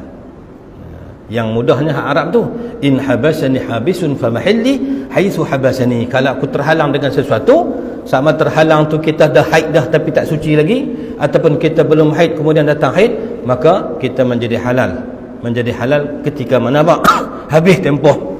Tapi lagi tak habis tempoh, kita berada dalam keadaan kena jaga. Maksudnya kita masuk Madinah, contoh kata 5 hari. 5 hari tu kita duduk tunggu, kita masuk Mekah 5 hari. 5 hari tu kita duduk tunggu sampai hari ke-5 hari nak balik dah. Darah tak berhenti lagi. Maka bila kita nak balik itu, kita boleh balik dalam keadaan kita terlepas daripada pantang larang. Tapi dalam tempoh 5 hari itu, kita kena jaga lagi pantang larang ihram. Cuma kita tak boleh menyempurnakan umrah saja, boleh buat ibadat yang lain. Baca Quran tak boleh lah, tapi selawat atas Nabi salam boleh. Istighfar, selawat banyak-banyak, buh pada 10,000. Dah tak boleh buat umrah, istighfar bagi cukup 1,000 boleh. Jangan kecil hati, jangan duk kecewa, duk menyesal balik, duk murung pula, rugi bayar duit sampai 7,000 lebih, haram tak boleh buat umrah pun. Jangan cakap lagu tu. Jangan cakap macam tu. Kerana haid ni bukan benda hak kita, itu bukan benda yang kita bukan benda yang kita ni, itu benda yang fitrah yang Allah Taala bagi. Jadi kita kena sabarlah. Kita kena sabar. Dah Allah uji macam tu. Sebab tu sebahagian para ulama tidak menggalakkan kita mengambil pil untuk tahan darah haid, walaupun dari segi hukumnya harus. Jadi kita kata siapa nak ambil silalah. Tapi ada pandangan yang mengatakan dia lebih memilih supaya tidak ambil, kerana biarkan perjalanan darah itu berjalan secara tabi'i seperti yang Allah Ta'ala takdirkan pada sunnah dan juga pada fitrah penciptaan Allah Subhanahu Wa Ta'ala. Kalau kita tak sempat, Allah Ta'ala faham. Faham maksudnya Allah Ta'ala tahu kita niat memang nak pergi buat umrah tapi tak terlaksana. Mudah-mudahan walaupun tak dapat umrah, tapi fadilat umrah tu kita dapat. Cuma kalau ada peluang, kita pergi pula lain kali untuk kita dapat juga buat umrah secara secara yang betul lah, secara yang buat sungguh-sungguh. Hak yang tahun tu kita sampai ke sudah darah tak berhenti, mudah-mudahan dapat juga fadilat umrah. Pasal apa? Pasal kita niat nak buat umrah. Kita boleh buat amal ibadat yang lain, berzikir, selawat atas Nabi, istighfar, bertasbih, bertahmid, bertakbir. Tu sebut subhanallah wa bihamdihi subhanallahil azim. Tu bukan kecil anak ganjaran pahala tu. Subhanallah walhamdulillah, tu dua zikir tu Nabi sebut dalam hadis, tamla'ul mizan atau tamla'u ma bainas samawati wal ard. Sebut subhanallah walhamdulillah tu, kalau kita boleh nampak ganjaran pahala dia, penuh ruang timbangan nanti di akhirat. Ataupun Nabi kata penuh pahalanya langit dan bumi, bukan kecil anak. Maka tak boleh buat umrah kerana kita terhalang dengan haid. Banyakkan zikir, banyakkan istighfar, khidmat, tolong kawan-kawan kita yang perlukan pertolongan, semua tu jadi pahala. Ingatlah kita pergi duduk sana ni di tanah haram Mekah ni, satu kebajikan kita buat di tanah haram Mekah 100,000 kali ganda. Semayang satu dapat 100,000. Kita sedekah RM1 1 rial dapat 1,000. 1,000 tu bukan 1,000 hak di Malaysia ni. 1,000 tu gandaan. Banyak mana gandaan Allahu a'lam. Kita jangan kata RM1 di dunia, siapa-siapa bagi RM1 dapat apa? Dapat RM10. Bukan RM10 duit dalam paket kita tu.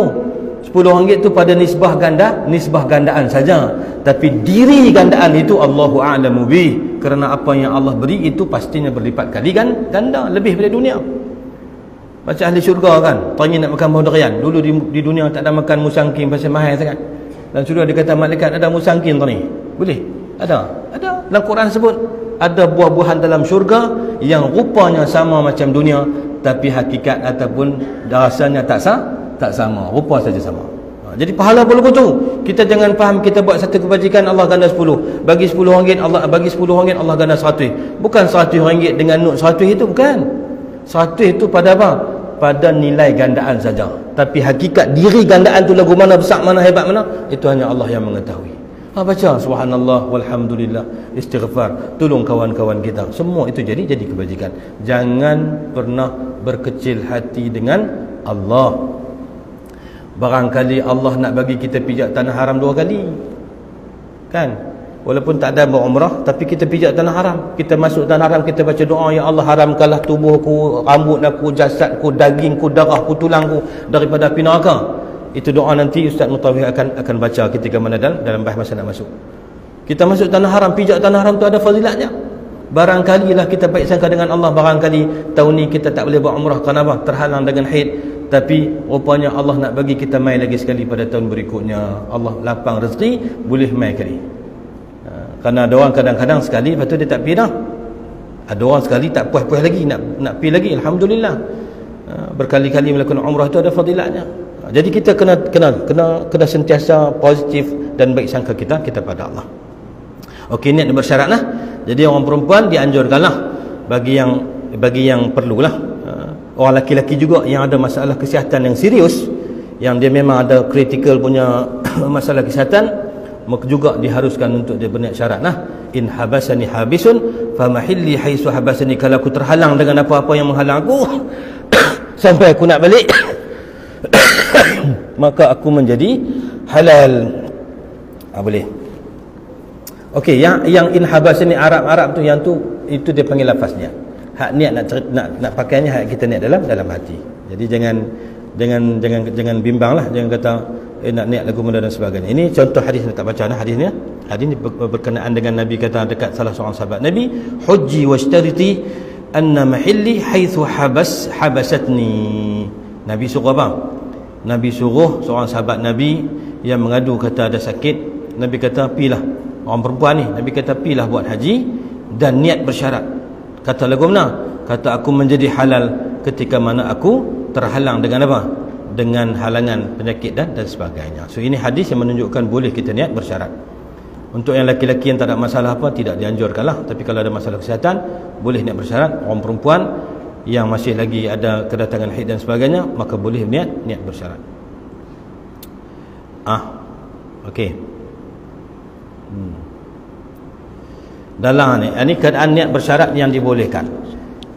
Sedikit kita dalam keadaan tidak haid, dia berniat ihram umrah dengan menentang syarat, sekiranya aku kedatangan haid dan aku haidku berterusan hingga tarikh pulang, maka jadi halal aku.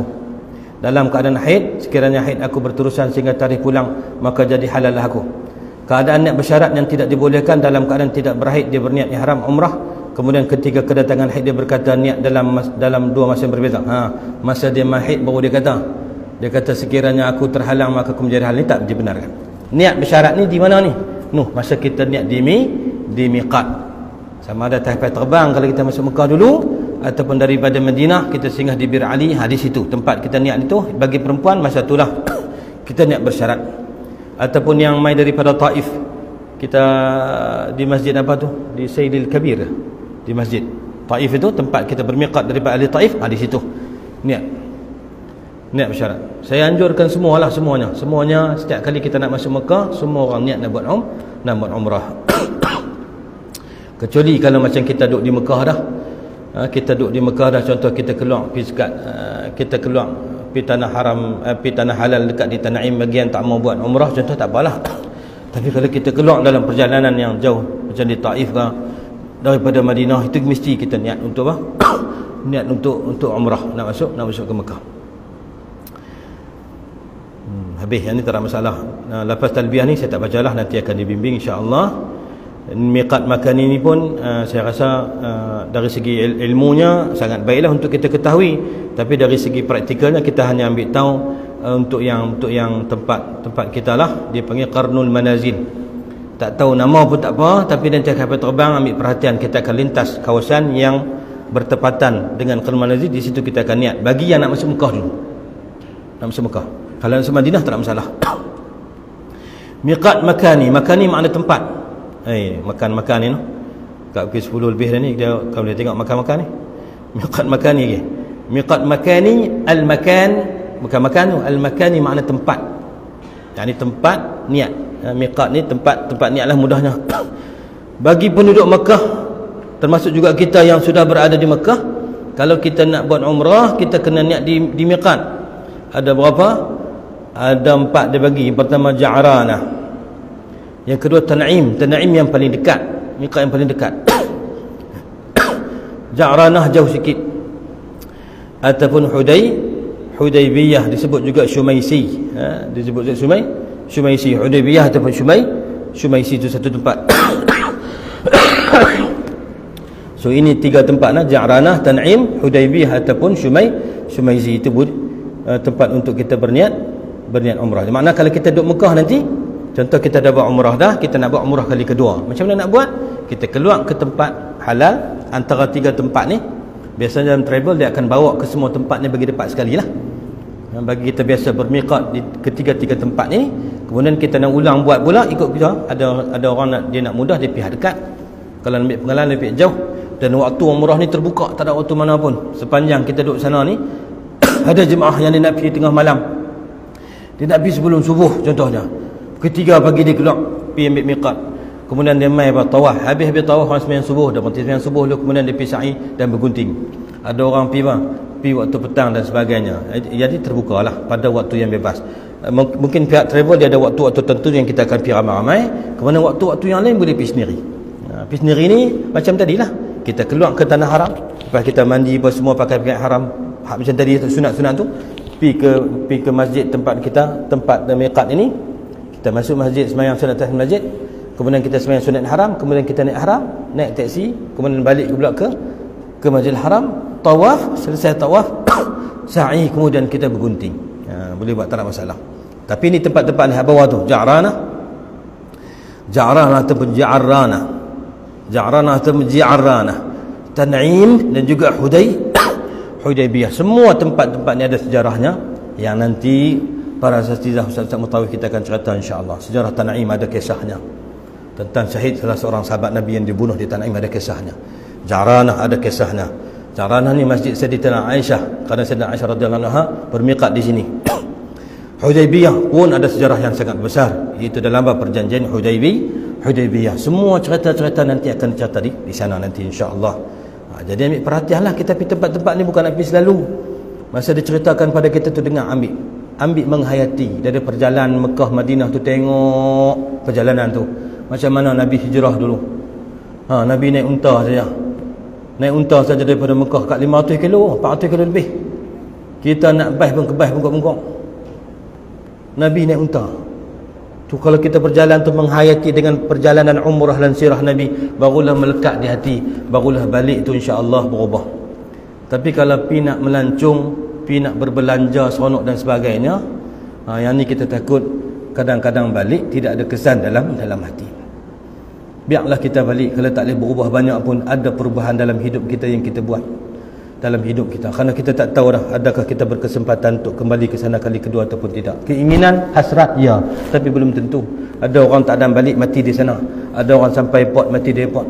Ada orang mati seminggu air zam-zam tak ada habis lagi, kurma pun banyak lagi, meninggal dunia, mati dia tak kira tempat. Tak boleh habang kata sat lukun malaikat Israel baru beli umrah seminggu ni, bagilah sebulan dua dah. Mati ni la yastakhiruna sa'atan wa la yastaqdimun. Ambil peluang pergi elok pergi sana, ambil iktibar. Nanti Mutawif akan bawa tunjuk tempat-tempat ziarah dalam Masjid Haram, tunjuk tempat mana tempat lahir Nabi, dia panggil apa? Tempat lahir Maulid Nabi yang sekarang sudah jadi perpustakaan. Mana tempat rumah Sayyidatina Khadijah, tapak orang Sayyidatina Khadijah radhiyallahu anha.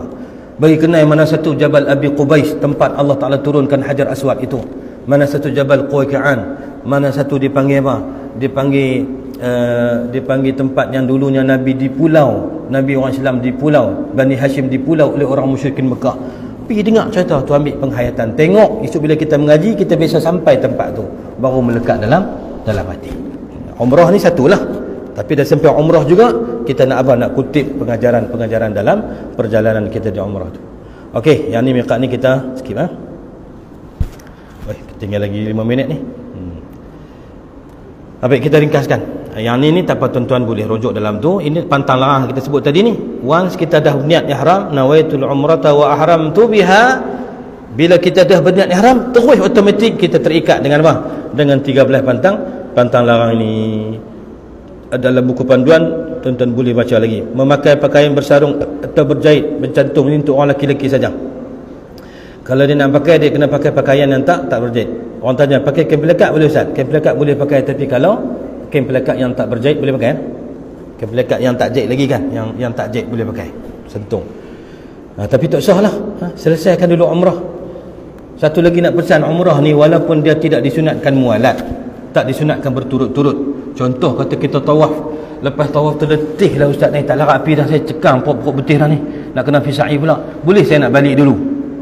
Sagi petang saya main balik sambung sa'i, boleh tak? Boleh. Tak disunatkan berturut-turut, tetapi tidak dianjurkan. Pasal apa? Pasal lagi tak selesai, maka selagi itu kita berada dalam pantang larang ihram. Kut terlupa balik lagi, dia pergi londeh kain ihram tu, pakai baju Melayu pula. Kemudian mandi, kemudian buh minyak wangi, kita takut yang tu. Jadi sebolehnya selesaikan. Tetapi kalau tak selesai, sakit perut contoh dah, lepas tawaf tu sakit perut, tak tahan sangat dah, dia pun balik hotel, lepas daripada buang air tu tak selesai lagi, jadi nak pening, tak apa, rehat dulu. Tetapi kita minta supaya maklumkan kepada kawan ataupun kepada mutawif, supaya kita take note masalah tu. Kita nak kena bimbing, nak kena beritahu, jaga dan sebagainya. Boleh, tak ada masalah. Tapi benda tu dia apa? Dia dalam pantang larang. Jadi sebelumnya kita selesaikan. Tutup kepala bagi orang lelaki tak boleh. Pakai lebay tak boleh. Ataupun kain ihram kita panaskan, kita buat kelumbung lagu tu pun tak boleh. Tak boleh tutup kepala bagi orang lelaki. Orang perempuan memang kena tutup kepala, bukan tak boleh. Orang perempuan kena tutup kepala lah, tutup aurat. Tutup muka, yang ni bagi orang perempuan tak dibenarkan. Pakai tutup muka tak boleh. Macam pakai niqab kan, pakai niqab, itu tidak dibenarkan.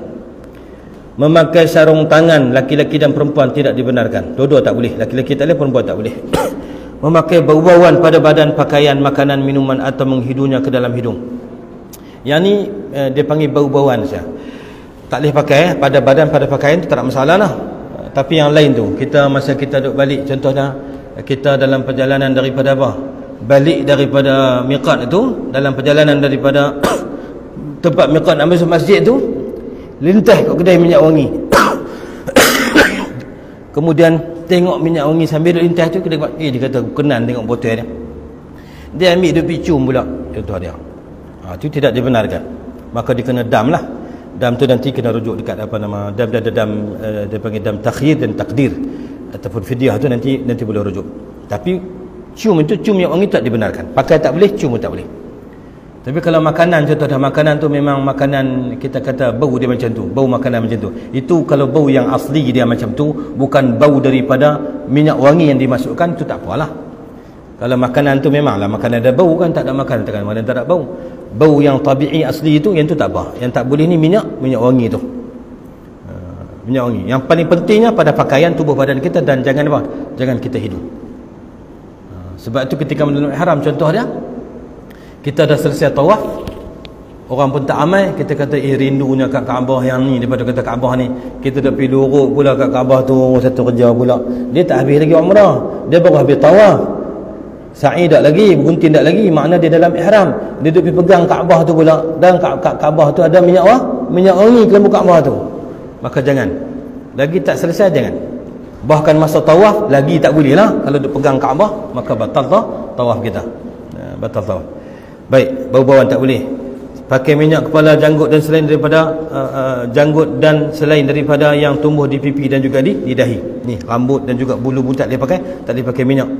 Menanggalkan rambut ataupun bulu, tak boleh cabut, cukur dan sebagainya, tak boleh. Tapi kalau contohnya sesuatu yang kita kata bukan daripada ikhtiar kita. Kita bangkit tidur, tengok-tengok ada rambut atas bantai kita. Sebahagian qaul yang agak ringan mengatakan itu dimaafkan.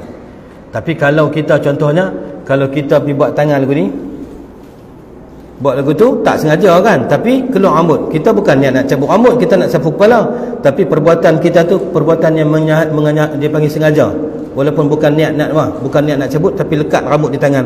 Maka kalau lebih rambut tu banyak, lebih pada 3 helai dan sebagainya, maka itu tetap dikenakan tetap dikenakan fidyah, denda juga, walaupun tidak berdosa kerana bukan kita niat. Jadi orang perempuan, saya pesan tak perlu merhati sangat. Tak perlu perhati sangat. Maksudnya buka tudung kepala tu, jangan duk belik pula dah. Cari jumpa.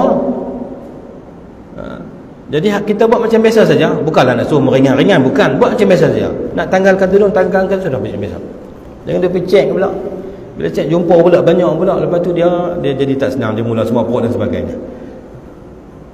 Jadi untuk mengelakkan was-was, kita buat macam biasa saja. Tapi kalau kita buat tu, kalau gugur rambut, maka itu dikenakan fidyah walaupun tak berdosa. Tapi kalau saja-saja duk pergi tarik rambut, fidyah pun kena, dosa pun berdosa. Pasal apa? Pasal kita sengaja buat benda yang dilarang.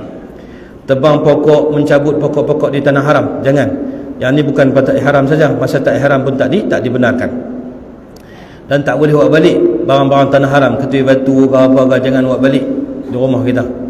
Jangan balik ke tempat kita. Kalau balik kena bagi balik. Sebab itu orang tua-tua dulu cermat.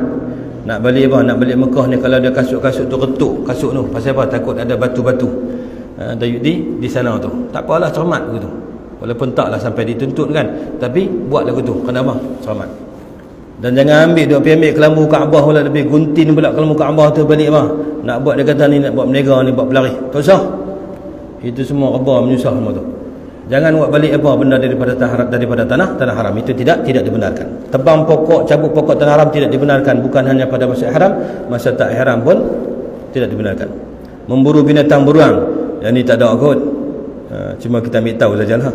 Berkahwin, mengkahwinkan, menerima wakil kahwin, tak boleh. Semua hak kata kahwin, jadi saksi ke, berkahwin ke, dikahwinkan ke apa ke, mengahwinkan ke, yang ni tak dibenarkan. Tak dibenarkan. Masa dalam ihram, habis kita buat ihram, bolehlah. Nak tambah seorang lagi sana, marah dia buat dia. Saya abang je, bukan suruh. Abang saja, bukan suruh. Hukum. Masa ihram tak boleh. Lepas kita habis selesai dah bergunting, itu tak masalah. Melakukan pendahuluan persetubuhan, berkucup-kucupan dan sebagainya, itu perkara yang ditegah. Melakukan persetubuhan juga termasuk larangan, bahkan membatalkan umrah, termasuk juga haji. So yang ni nanti tuan-tuan kena baca lagi sekali dah, ambil lagi sekali, ambil maklumat lagi sekali 13 benda ni, bagi ingat dalam ingatan kita, supaya kita tak buat, dan sama-sama lah pakat-pakat peringat sama-sama kita, insya-Allah. Kerana kita pilih berjamaah, masing-masing kena saling ingat mengingati. Saya ingat saya nak habis sikit. Jam ke apa ni? Dan 15 minit lagi, cantik. Pukul 11 saya serahkan ustaz lah, sejam. Okey. Larangan dalam ihram dilakukan dengan tidak sengaja.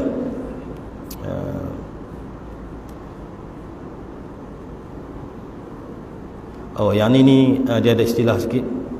Ada itlaf dengan ada tarafuh. Tarafuh ni makna bersenang-senang, bersuka-suka. Itlaf ni bila kita melakukan suatu kerosakan, itu dia panggil itlaf. Kita tengok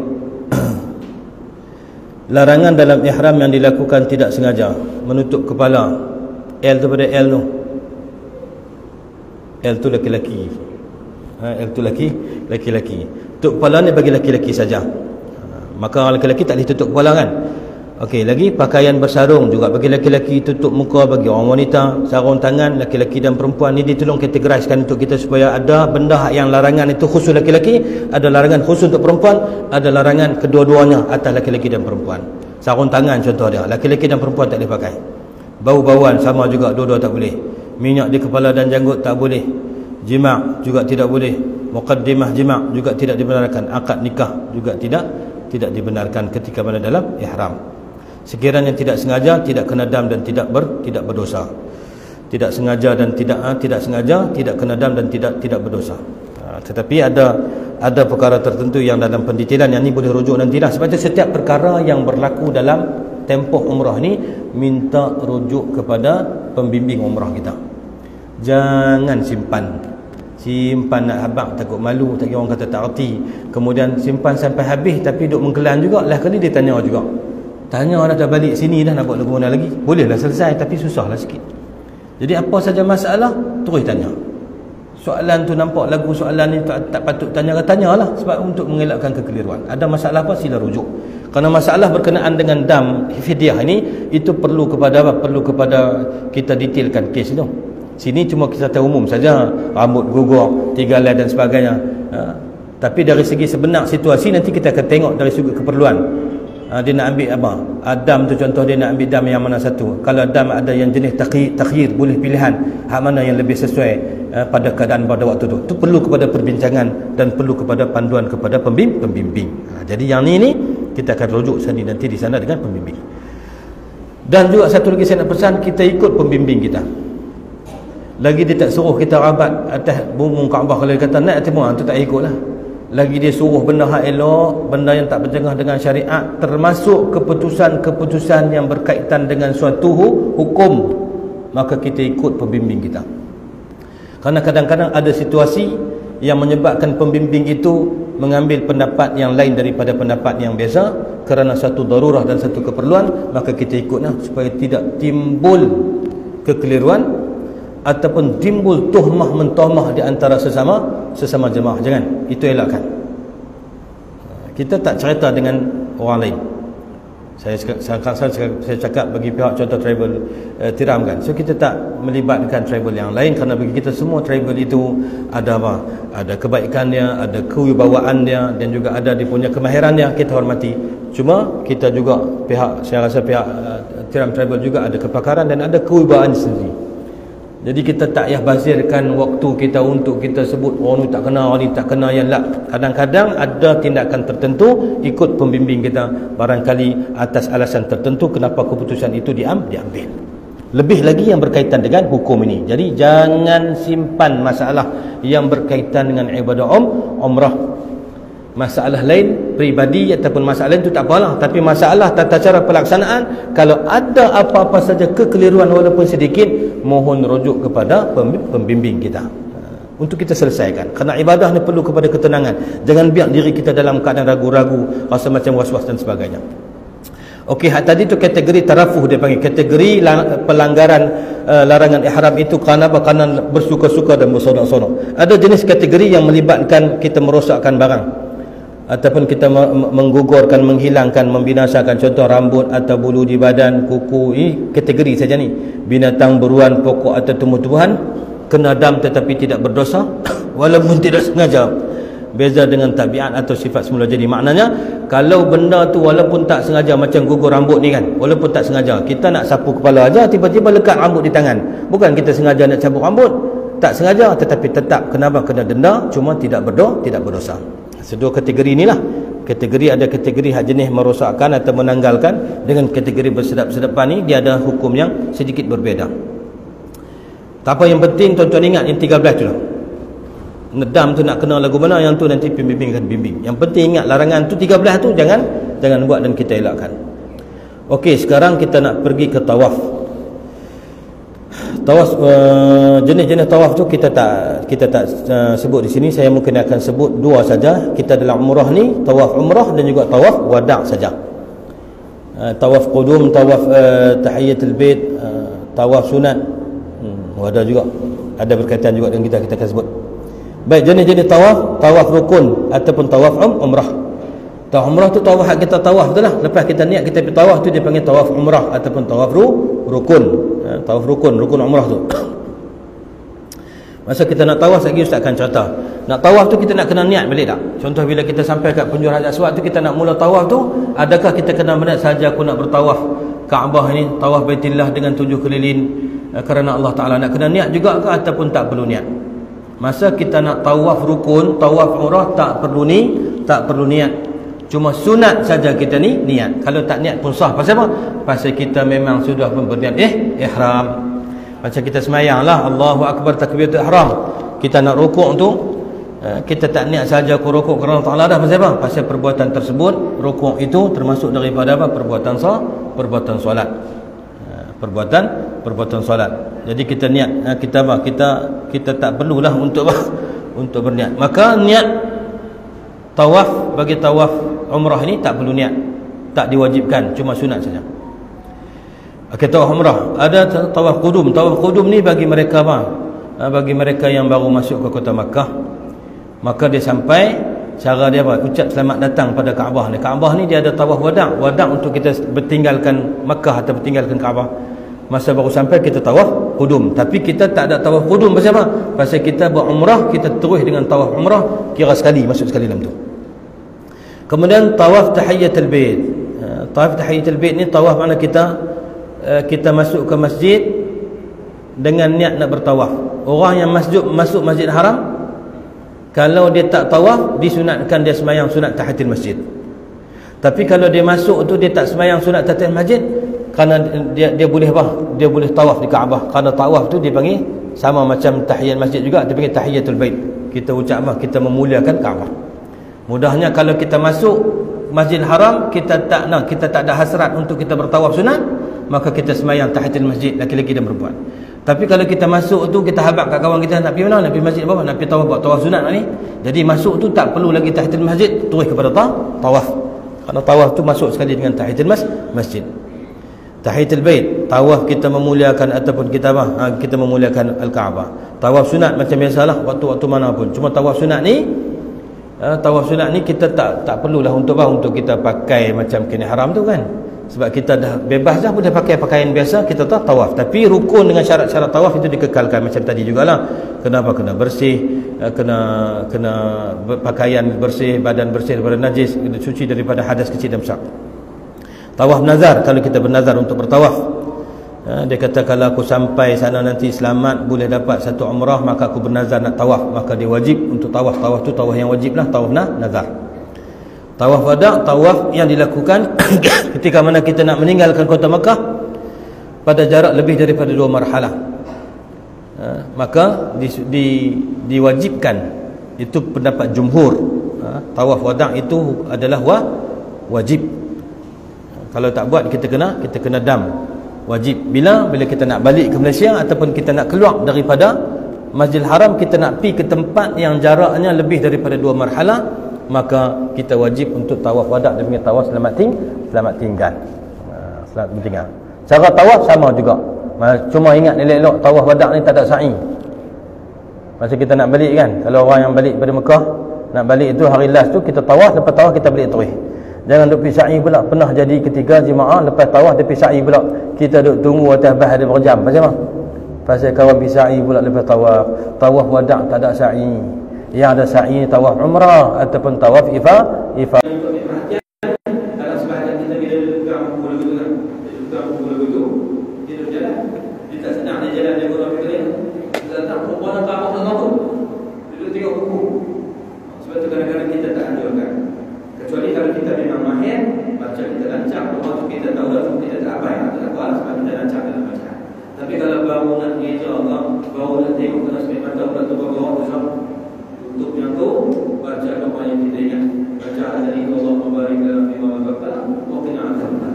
Ataupun Rabbana atina fid dunya hasanah. Itu doa paling baik. Rabbana atina fid dunya hasanah wa fil akhirati hasanah wa qina adzabannar. Itu doa paling baik, dan jangan tinggal doa tu masa kita sampai dekat rukun Yamani, Nabi ke rukun Hajar Aswad. Tak boleh baca doa apa pun, tapi rukun Yamani Hajar Aswad baca doa Rabbana atina fid dunya hasanah وفي الآخرة حسنة وقنا عذاب النار وأدخلنا الجنة مع الأبرار عزيز يا رب يا ذا الجلال والإكرام. Kaabah tu dah keliling Kaabah 7 kali dengan yakin. Kalau ragu-ragu ambil hai orang 76 54 ambil hai yakin, ambil yang yakin. Dilakukan dalam masjid, berjalan bertujuan ibadat tawaf. Kalau jalan saja nak tengok masjid, dia pertama kita tengok masjid, sambil dia tawaf, kita tengok masjid. Dia niat nak tengok masjid, maka tak jadi tawaf. Tapi umrah ni memang kita niat memang tawaf. Kan sebab kita tahu umrah. Masalah masa tawaf sunat, niat tawaf, dilakukan dalam Masjid Al-Haram dan di luar dari Hijr Ismail dan Syekh Darbuan. Mana Hijr Ismail? Hijr Ismail itu kawasan Al-Khatib. Di beberapa binaan yang separuh bulan di Al-Khatib, maka itu sebahagian daripada Kaabah. Jangan pegang masjid Allah. Jangan masuk dalam tu. Dimatakan masuk bulan, tak masuk orang boleh kan? Tak masuk. Cuma jangan pegang. Binaan jangan pegang. Saya sudah pegang. Bangunan Kaabah pun jangan pegang. Ada rasuah pun jangan pegang. Masa kita tengah buat umrah kan ada banyak wangi walaupun sunat kita beristilah tapi tak bayar. Kita akan bayar saja syarat. Bismillahirrahmanirrahim. Boleh lahil haq, boleh wujudkan kita. Wujudkan saja. Makruh bagi bunyi juga makruh wujud saja. Sama juga macam kita kajian rukun imani juga sunat kita beristilah tapi tak sunat tu. Sunat istilah dan wujud Allah. Cuma tak sunat kita wujud sunat istilah saja. Dekat rukun imani. Tapi hak yang biasanya ada sesuatu kita ramai syarat kemudian kita wujudkan. Bismillahirrahmanirrahim. Usin sampai dekat apa? Sampai dekat rukun imani pun kita ramai juga. Bismillahirrahmanirrahim. Walillahil hamd. Kemudian disebut Rabbana atina fid dunya hasanah sampai ada sesuatu boleh sekali kita ramai. Dua tempat dalam yang kita ramai. Baik, jangan sentuh Allah. Pertama dikatakan jangan masuk dalam Hijr Ismail itu kerana dia sebahagian daripada Kaabah. Sebab itu orang sembahyang dalam Hijr Ismail sama macam sembahyang dalam Kaabah. Dia lebih kurang dalam 3 meter kalau tak silap. Sekarang sudah berluasan ya. Hijr Ismail sudah diluaskan. Yang sembahyang dalam tu kalau kita boleh dapat jarak lebih kurang dalam 3 meter ataupun 3 dirham, 3 hasta. Dalam komputer tiga hasta daripada itu yang asal. Dan sekarang sudah dibuatkan. Mudah-mudahan dapat fadilah. Siapa-siapa yang sembahyang dalam tu dia sama macam sembahyang dalam Kaabah. Kalau itu kawasan itu asalnya binaan Kaabah. Sebab itu kita tak boleh pegang tu, tak boleh pegang. Dia punya Al-Khatib atau dia punya tembok. Juga tidak boleh pegang apa. Syadruan ni takut Kaabah tu. Kan Kaabah dia ada dia ada macam gambar yang takut dia kan. Yang tu pun tak boleh pegang. Mudah ceritanya jangan sentuh mana-mana bahagian Kaabah dan juga bahagian dekat Khatib Hijr Ismail ketika mana kita sedang berbawah. Kerana itu akan membatalkan bawah kita. Jadi tak ada masalah ni. Dari segi praktikalnya dia tidak ada berdiri di depan Kaabah tu. Semua benda ni adalah kita secara otomatik dengan mengkirikan Kaabah. Kemudian kita tak sentuh mana-mana bahagian Kaabah. Okey, sunat-sunat tawaf jalan kaki berintibak bagi tawaf diiringi dengan sa'i. Berintibak bagi tawaf diiringi dengan sa'i maqam umrah kan. Kalau tawaf biasa tu kita tak intibak lah, pasal kita pakai baju biasa saja. Melakukan ramal bagi tawaf yang diiringi dengan sa'i.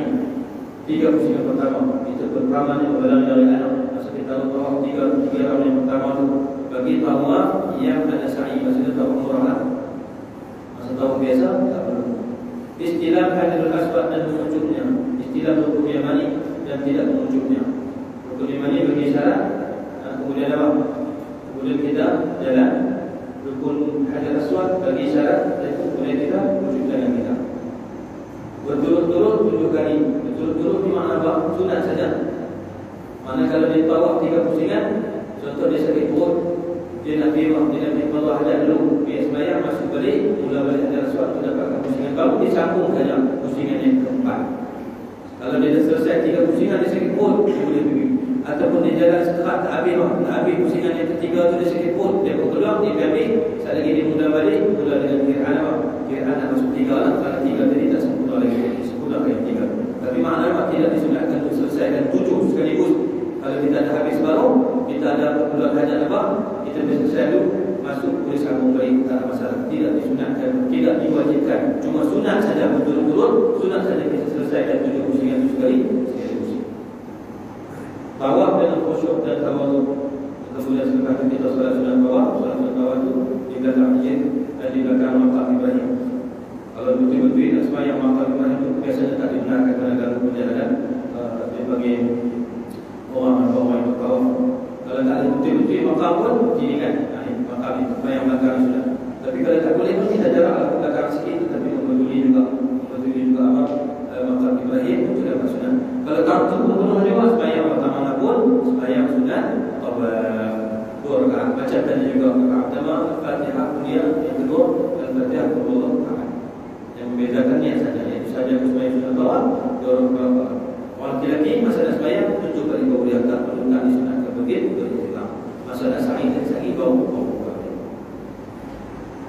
Okey, yang ibu untuk semasa di tanah suci ni saya ringkaskanlah untuk ini dia buku pasal dan sebagainya. Untuk di sana ketika mana kita berada di medan tawaf ini, kalau kita kentut dan sebagainya itu memang batal.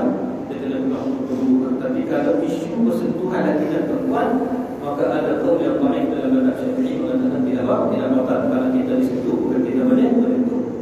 Jadi kita boleh teruskan. Tetapi itu hanya terpakai di situ saja.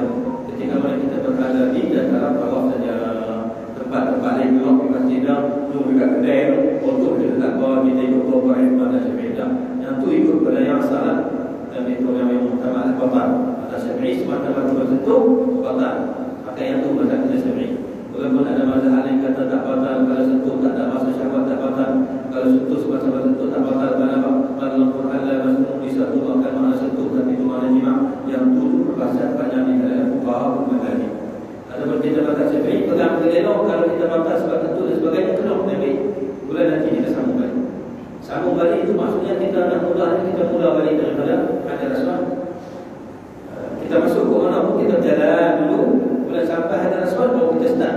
Sampai Hajar Aswad baru kita start kiraan balik sambung balik. Kalau tadi kita dua tak selesai lagi, ataupun kita dua kita sambung balik tiga, ataupun kita keluar tadi dalam setengah perjalanan ketiga, maka kita mula balik dari kiraan tiga untuk kita gunakan tiga. Kalau kita batal dulu. Tapi kalau bersentuh tak apa, teruskan saja. Karena itu memang diterima dalam mudalah atau boleh kita pakai tahu yang lain itu. Karena satu darurat ketika mana kita berada di dalam yang itu sekolah tadi pakaian selipan bernajis anak kecil berlapis pakaian bernajis tadi pakaian bernajis ini anak kecil mungkin tak tahu ada satu orang kecil yang pakai kampus kan dia kemudian tak buang yang jatuh di lantai semasa tawaf yang kita kena elakkan.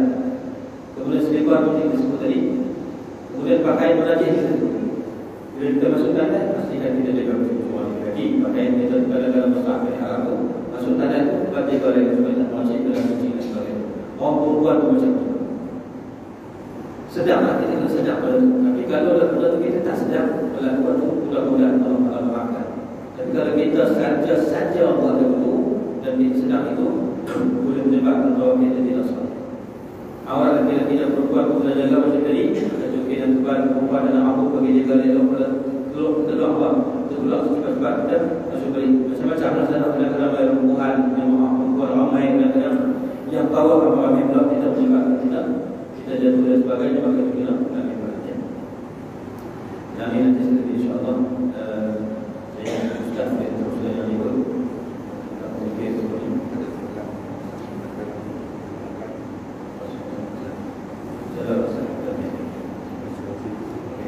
So nanti lagi yang selebihnya ini kita tak ada masuk dalam sa'i kita tidak maksudnya dalam praktikal review insyaAllah. Ada soalan apa kita selesaikan soalan saya betul-betul bagi jemaah yang pergi berziarah bertaif apabila masuk sekolah maka ada kewajiban tahun. Okey, soalan dalam soalan saja. Bagi jemaah yang pergi ke Taif, ada pendapat dalam beberapa hadis dalam Musnad Bukhari hadis Bukhari. Bagi orang ke Taif kalau dia nak masuk sebulan Mekah, dia tak mau melakukan umrah, maka dibolehkan tetapi dia kena tawaf dulu. Masuk yang tawaf kalau perlu nak tawaf di bait tawaf dulu. Tetapi macam saya katakan tadi ya, bagi jemaah kita lebih anjurkan kalau tidak ada apa-apa peraturan kita anjurkan semua berniat umrah masuk ke Mekah supaya kita dapat satu. Cuma dalam keputusan yang diambil itu kalau siapa yang nak daripada Taif nak masuk sebulan Mekah kalau dia tidak mau melakukan umrah maka dibenarkan terpilih kena bertawaf kudum.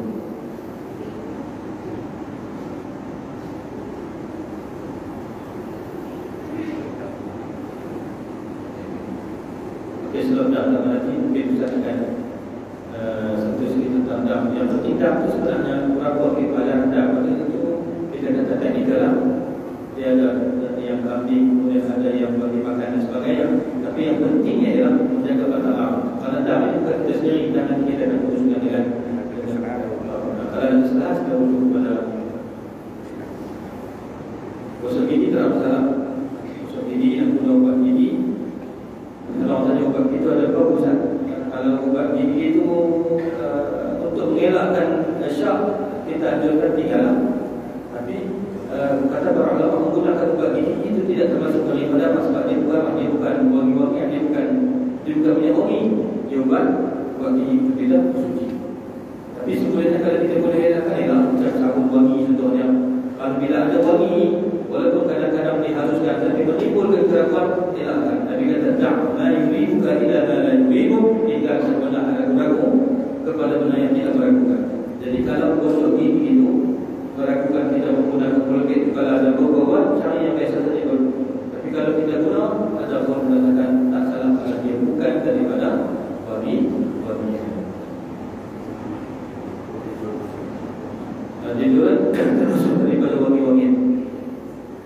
Deodoran termasuk daripada wangi-wangian, maka elakkanlah deodoran. Elakkan.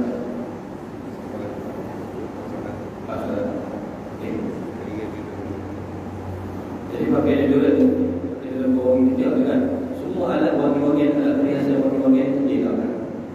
Saya lebih mengatakan elakkan. Pertama, kalau pun dibenarkan, tetapi kalau tidak mencoba menghilangkan keraguan dan juga sangka-sangka kita menimbulkan di dalam doa. Saya tidak sempat untuk sempurnakan dengan lebih tidak sebab mungkin